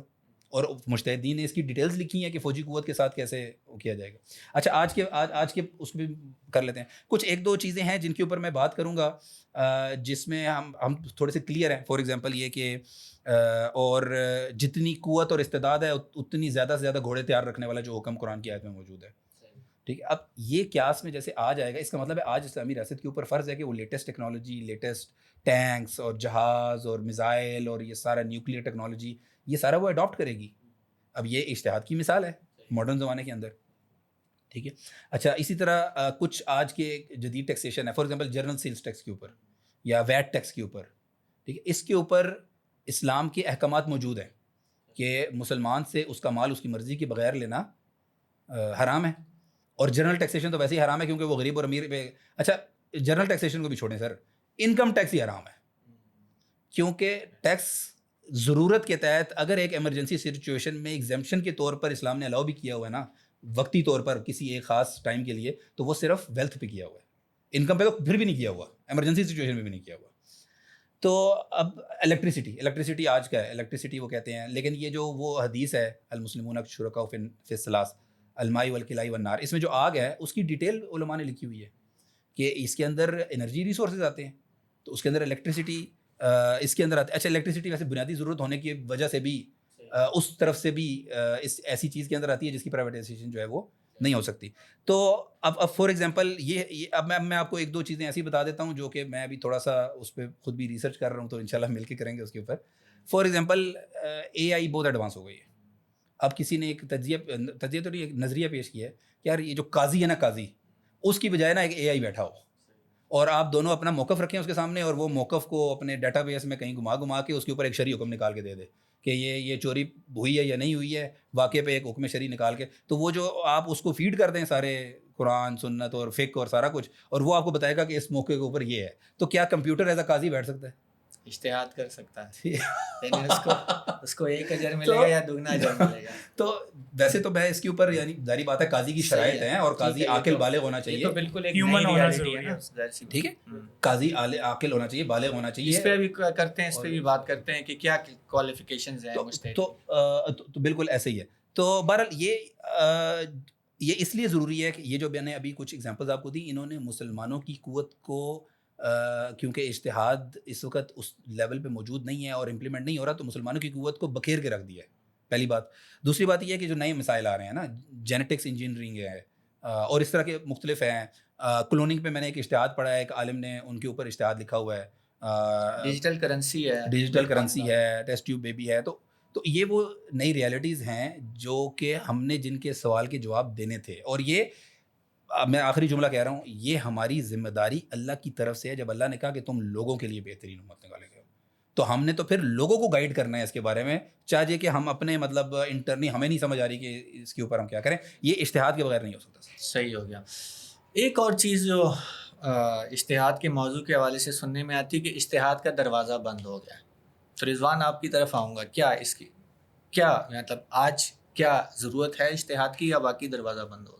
اچھا دیکھیں، اجتہاد کا دروازہ بند ہونے کا مسلمانوں کو بہت نقصان ہوا، اور ہم دیکھتے ہیں کہ جب تک اجتہاد ہوتا رہا تو مسلمان نئے آنے والے چیلنجز اور نئے مسائل کے بارے میں اجتہاد کر کے اللہ سبحانہ تعالیٰ کا حکم شرعی لوگوں کو بیان کرتے رہے.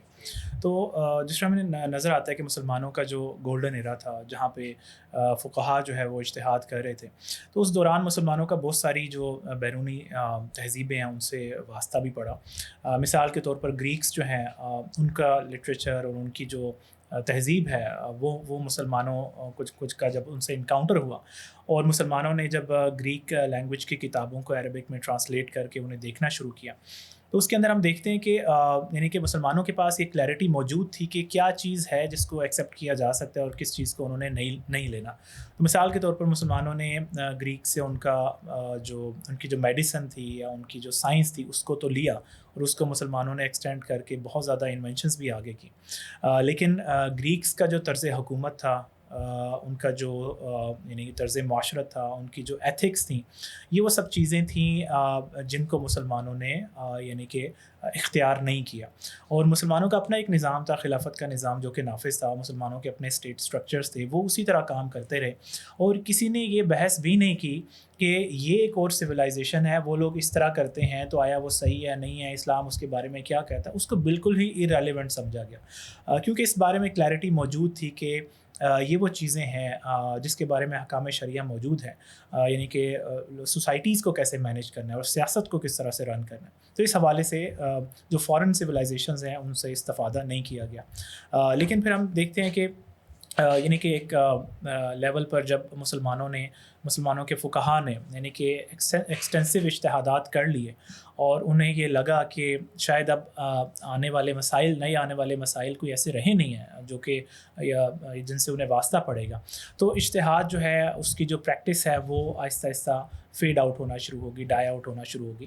اور اس کے اندر وہ زیل اور وہ ایک یعنی کہ جذبہ جو ہے اس طرح سے باقی نہیں رہا. لیکن اس کا پھر نقصان ہمیں نظر آیا کہ ویسٹ نے جب ترقی کی اور اپنی وہ نیند سے جب بیدار ہوا تو انہوں نے جو انوینشنز کی، تو سب سے پہلے پرنٹنگ پریس ہمیں نظر آتی ہے جو انہوں نے کوئی 15ویں صدی عیسوی کے دوران انہوں نے لانچ کی اور اس کو یعنی کہ انوینٹ کیا اور لانچ کیا.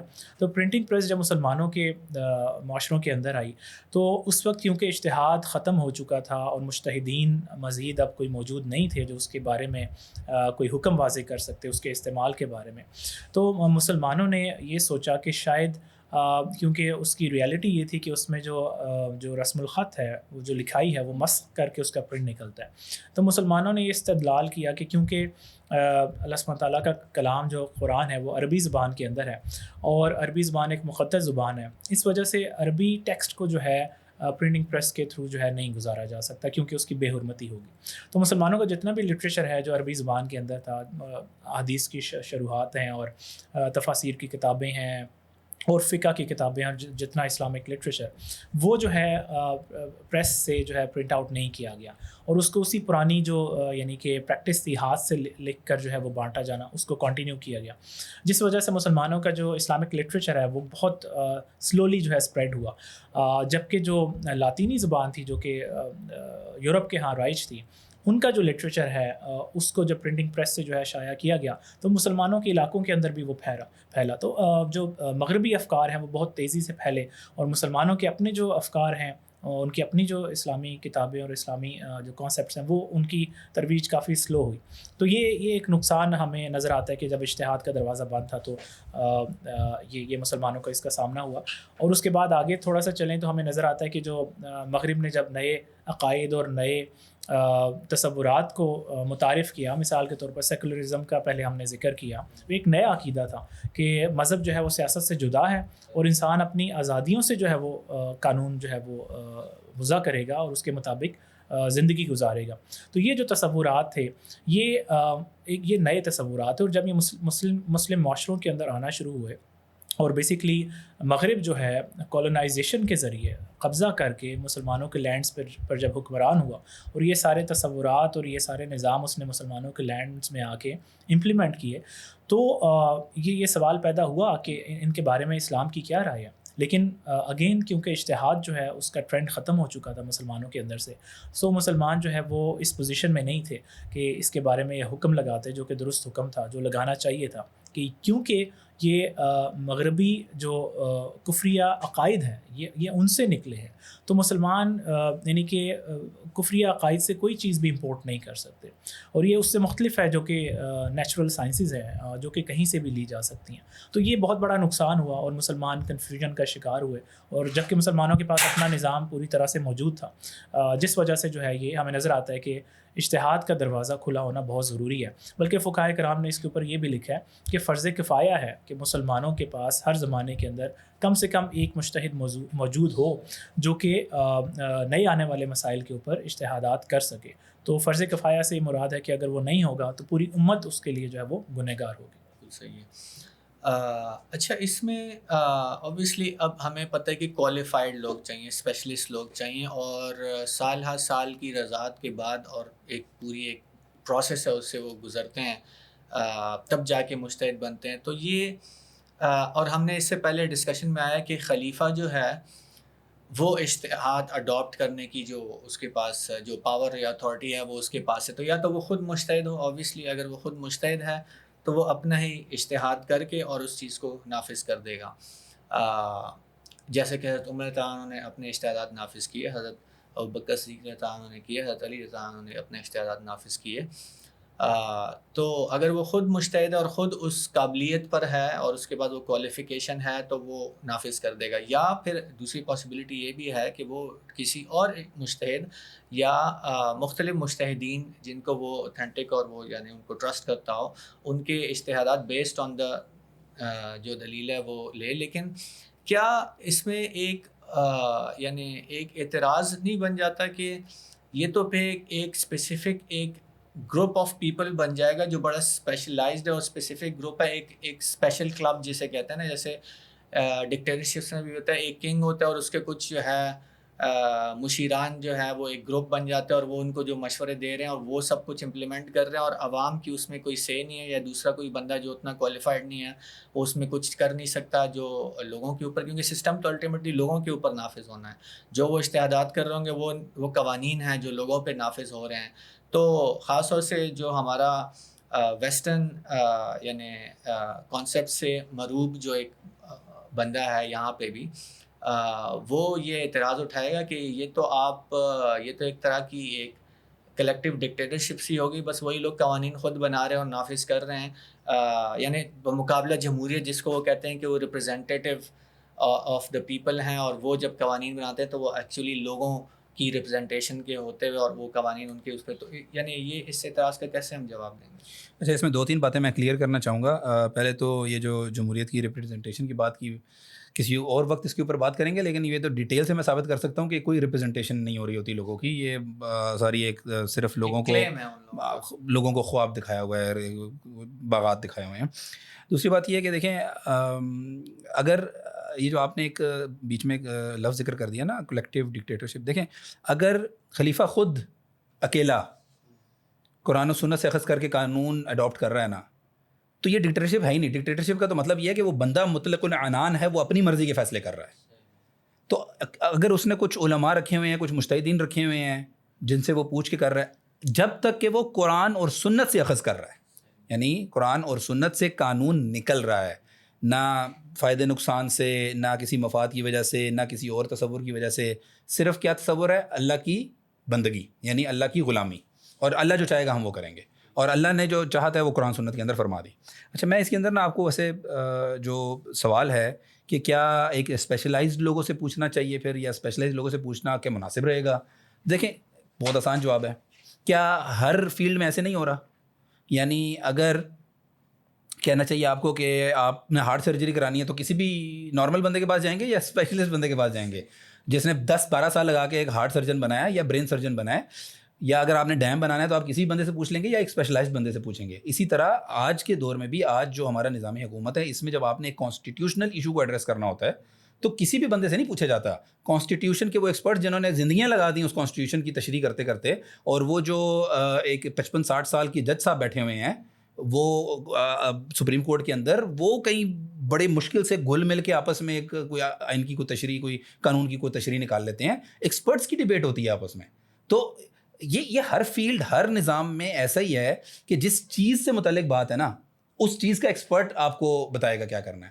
تو جب بات قرآن اور سنت سے متعلق ہے تو قرآن اور سنت کا ایکسپرٹ بتائے گا نا, جسے زندگی لگا دی قرآن و سنت کے علوم, science of Quran, science of حدیث, ناطق منطوق, جو انہوں نے سارا کچھ بیان کیا ہے, ناسخ منسوخ, ناطق منطوق, یہ سارا کچھ جو ہے جو اس کا ایکسپرٹس ہے وہی بتائے گا. اچھا یہ تو ہوگی کہ یس صرف ایکسپرٹ بتائیں گے, لیکن میں آپ کو ایک اور بات بتاؤں.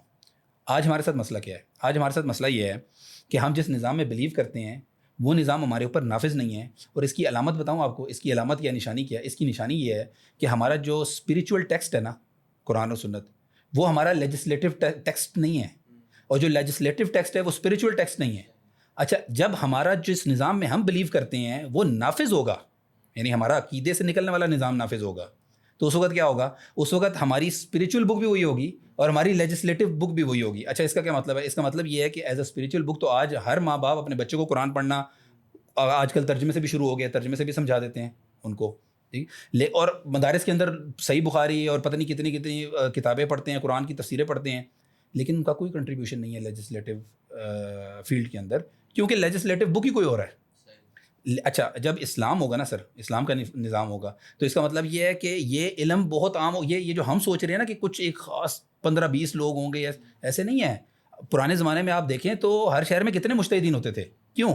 کیونکہ جب بچہ جو آج بھی قرآن پڑھتا ہے اور جو مدارس میں لوگ قرآن پڑھتے ہیں, جب وہی بک لیجسلیٹو بک ہوگی, اسی سے قانون نکل رہا ہوگا, تو پھر اس فیلڈ کے اندر جو ماہرین ہوں گے وہ یہ سارے لوگ ہوں گے نا, کیونکہ انہوں نے ہی ساری یہ چیزیں پڑھی ہوئی ہیں. سو ہینس یہ ایک بہت لمیٹڈ نالج لوگوں کے پاس نہیں ہوگا, یہ ایک جنرلی اویلیبل نالج ہوگا, اور اسی وجہ سے ہم دیکھتے ہیں کہ مجتہدین کی تعداد تاریخ میں بہت زیادہ رہی ہے. اور دیکھیں جب اسلام کا نظام نافذ ہے تو یہ ریاست کی ذمہ داری ہوگی کہ ایجوکیشن سسٹم کے ذریعے سے یہ علوم جو ہے وہ بچوں کے اندر ڈالے جائیں, پلس میڈیا کے ذریعے سے اوور آل سوسائٹی میں یہ جو سارے علوم ہیں, کیوں یہ سب کچھ نہیں سکھایا جا سکتا. ٹھیک ہے اسپیشلائزڈ اس لیول تک نہیں پہنچایا جا سکتا, اس کے لیے جیسے آج بھی یعنی ایک بیسک لیول کی لیٹ سے فزکس, بایو, کیمسٹری, میتھس یہ سب بتا دی جاتی ہے.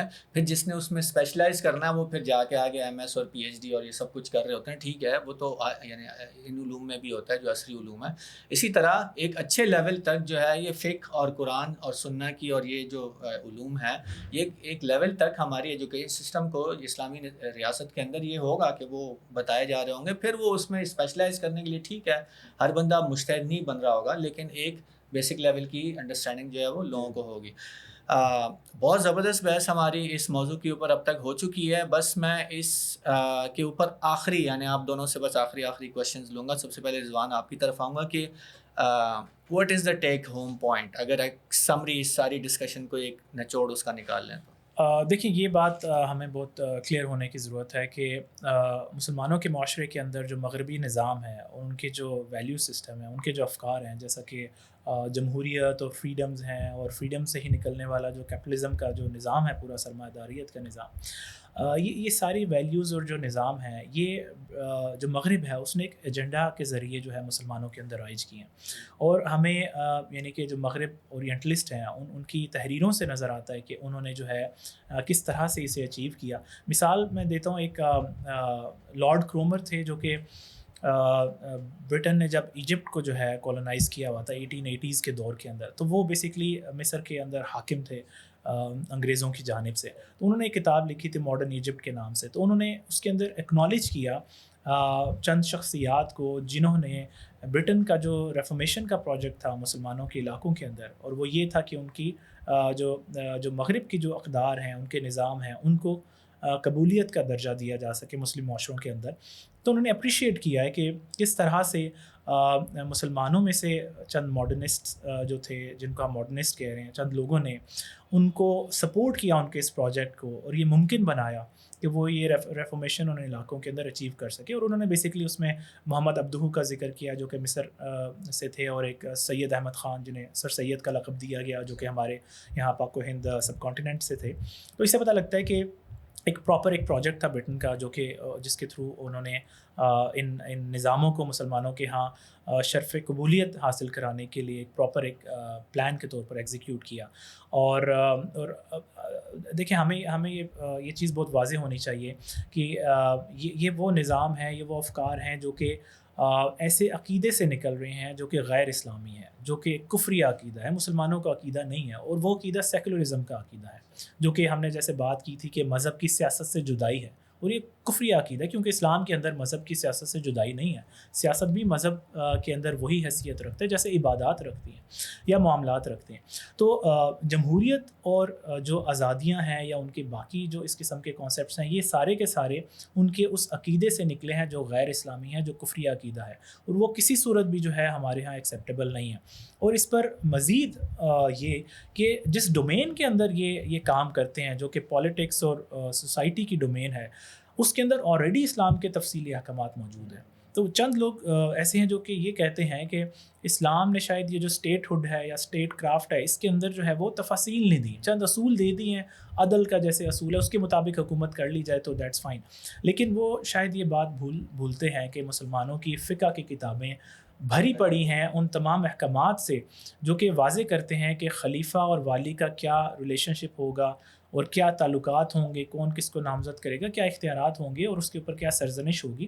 تو یہ سارے جو یعنی کہ ڈیٹیلز ہیں یہ احکام شریعہ کی حیثیت رکھتے ہیں، کیونکہ ان کے لیے جو دلائل ہیں وہ رسول اللہ صلی اللہ علیہ وسلم کی سنت سے آتے ہیں کہ آپ صلی اللہ علیہ وسلم نے اپنے صحابہ کرام کو کن پوزیشنز پر فائز کیا اور کیسے ان کی اکاؤنٹیبلٹی کی.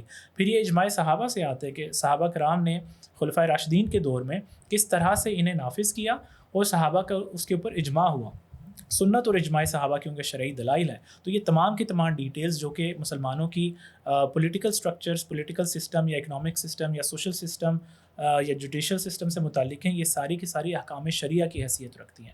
تو ان کو فالو کیا جانا چاہیے، اور ان کو چھوڑ کر وہ فالو کرنا وہ نظام اور وہ افکار جو کہ مغرب کے عقیدے سے، کفری عقیدے سے نکلے ہیں، تو ایک طرح سے یہ دوہرا گناہ ہے جو کہ اس وقت کیا جا رہا ہے. جزاک اللہ خیر. Any last few words Hammad اس ٹاپک کے اوپر؟ سر میں ایک بہت کلیئر بات رکھنا چاہ رہا ہوں، وہ یہ ہے کہ اللہ تعالیٰ نے ہمارے اوپر یہ بائنڈنگ کیا ہوا ہے، فرض کیا ہوا ہے کہ ہمارے ریاست چلانے سے متعلق جتنے بھی معاملات ہیں نا، اس کے اندر ہم صرف اور صرف قرآن و سنت سے رجوع کریں گے، وہاں سے احکامات نکالیں گے. ہماری اکنامک سسٹم کی ڈیٹیلز، ہماری جوڈیشری کی ڈیٹیلز، ہماری فارن پالیسی کی ڈیٹیلز، ہماری ایجوکیشن سسٹم کی، ہماری سوسائٹی کی سوشل سسٹم کی ڈیٹیلز، ہمارے پولیٹیکل سسٹم کی ڈیٹیلز، یہ جتنی ڈیٹیلز ہیں یہ ساری کی ساری صرف اور صرف قرآن و سنت سے اخذ شدہ ہونی ہیں بس. اس کے علاوہ اور ہم کہیں پہ رجوع نہیں کر سکتے. اللہ تعالیٰ نے قرآن پاک میں فرمایا وَمَا آتَاكُمُ الرَّسُولُ فَخُذُوهُ وَمَا نَهَاكُمْ عَنْهُ فَانْتَهُوا، جو رسول تمہیں دے دیں وہ لے لو، اور جس سے روک دیں اس سے رک جاؤ، بات ختم. اسی طرح اللہ تعالیٰ فرماتے ہیں وَمَا كَانَ لِمُؤْمِنٍ وَلَا مُؤْمِنَةٍ إِذَا قَضَى اللَّهُ وَرَسُولُهُ أَمْرًا أَن يَكُونَ لَهُمُ الْخِيَارَةُ مِنْ أَمْرِهِمْ، کہ کسی مومن عورت اور کسی مومن مرد اور کسی مومن عورت کی یہ شان نہیں ہے کہ جب اللہ اور اس کا رسول کوئی فیصلہ کر دیں تو وہ اس میں اپنی کوئی اوپینین پیش کر دے. تو جب اللہ اور رسول نے ساری چیزیں سیٹل کر دی ہیں تو اس کے بعد ہم، جیسے ابھی میں نے بیچ میں ایک آیت بھی بیان کی تھی کہ اسلام کو وہ لوگ جو یہ دعویٰ کرتے ہیں کہ ہم اس پر ایمان لائے جو نازل ہو چکا ہے، پھر وہ طاغوت کے پاس چلے جاتے ہیں فیصلے کروانے کے لیے. کیا مطلب کہ ہم اسلام کی گائیڈنس کو چھوڑ کے کہیں اور سے، جو ابھی یہ بات کر رہے تھے کہ ہم ایک اور ویو پوائنٹ سے، ایک سیکولر ویو پوائنٹ سے گائیڈنس لیں گے، تو وہ طاغوت کے پاس، یہ مطلب یہ قطعی احکامات ہیں، یہ کہ یہ بالکل طاغوت کے پاس جانا ہے جو قطعی طور پر ممنوع ہے. تو اور آخری آیت میں اس کے اندر یہ بتا دوں کہ فلا وربک لا یؤمنون حتی یحکموک فیما شجر بینہم، کہ اللہ تعالیٰ قسم کھا کے کہتے ہیں کہ یہ مومن ہو ہی نہیں، یہ ایمان والے ہیں ہی نہیں اگر یہ آپ کے فیصلے کو قبول نہ کریں. تو جو اے رسول صلی اللہ علیہ وسلم آپ شریعت آپ دے کر جا رہے ہیں نا، اگر یہ اس فیصلے کو قبول کرنے سے مراد یہ کہ نافذ بھی کریں گے نا، اس کو قبول نہیں کریں گے، تو یہ تو اللہ تعالیٰ قسم کھا کے کہتے ہیں کہ یہ تو ایمان ان کے اندر ہی نہیں گیا ہوا. لہٰذا ریاست سے چلانے والے جتنے معاملات ہیں، اور ظاہری بات ہے یہ اجتہاد کا پروسیجر اڈاپٹ کر کے ہی تبنی کی جائے گی، لیکن جتنے ریاست کو چلانے کے جتنے احکامات ہیں وہ قرآن میں موجود ہیں، وہ سنت میں موجود ہیں، تا قیامت تک موجود ہیں، اور صرف قرآن و سنت یعنی مصادر شریعہ، نصوص شریعہ سے حکم شرعی نکالا جائے گا ہر چیز سے متعلق. ٹھیک ہو گیا. جزاک اللہ خیر. آپ دونوں گیسٹ کا بہت شکریہ، اس موضوع کے اوپر ہم نے ڈسکشن کی.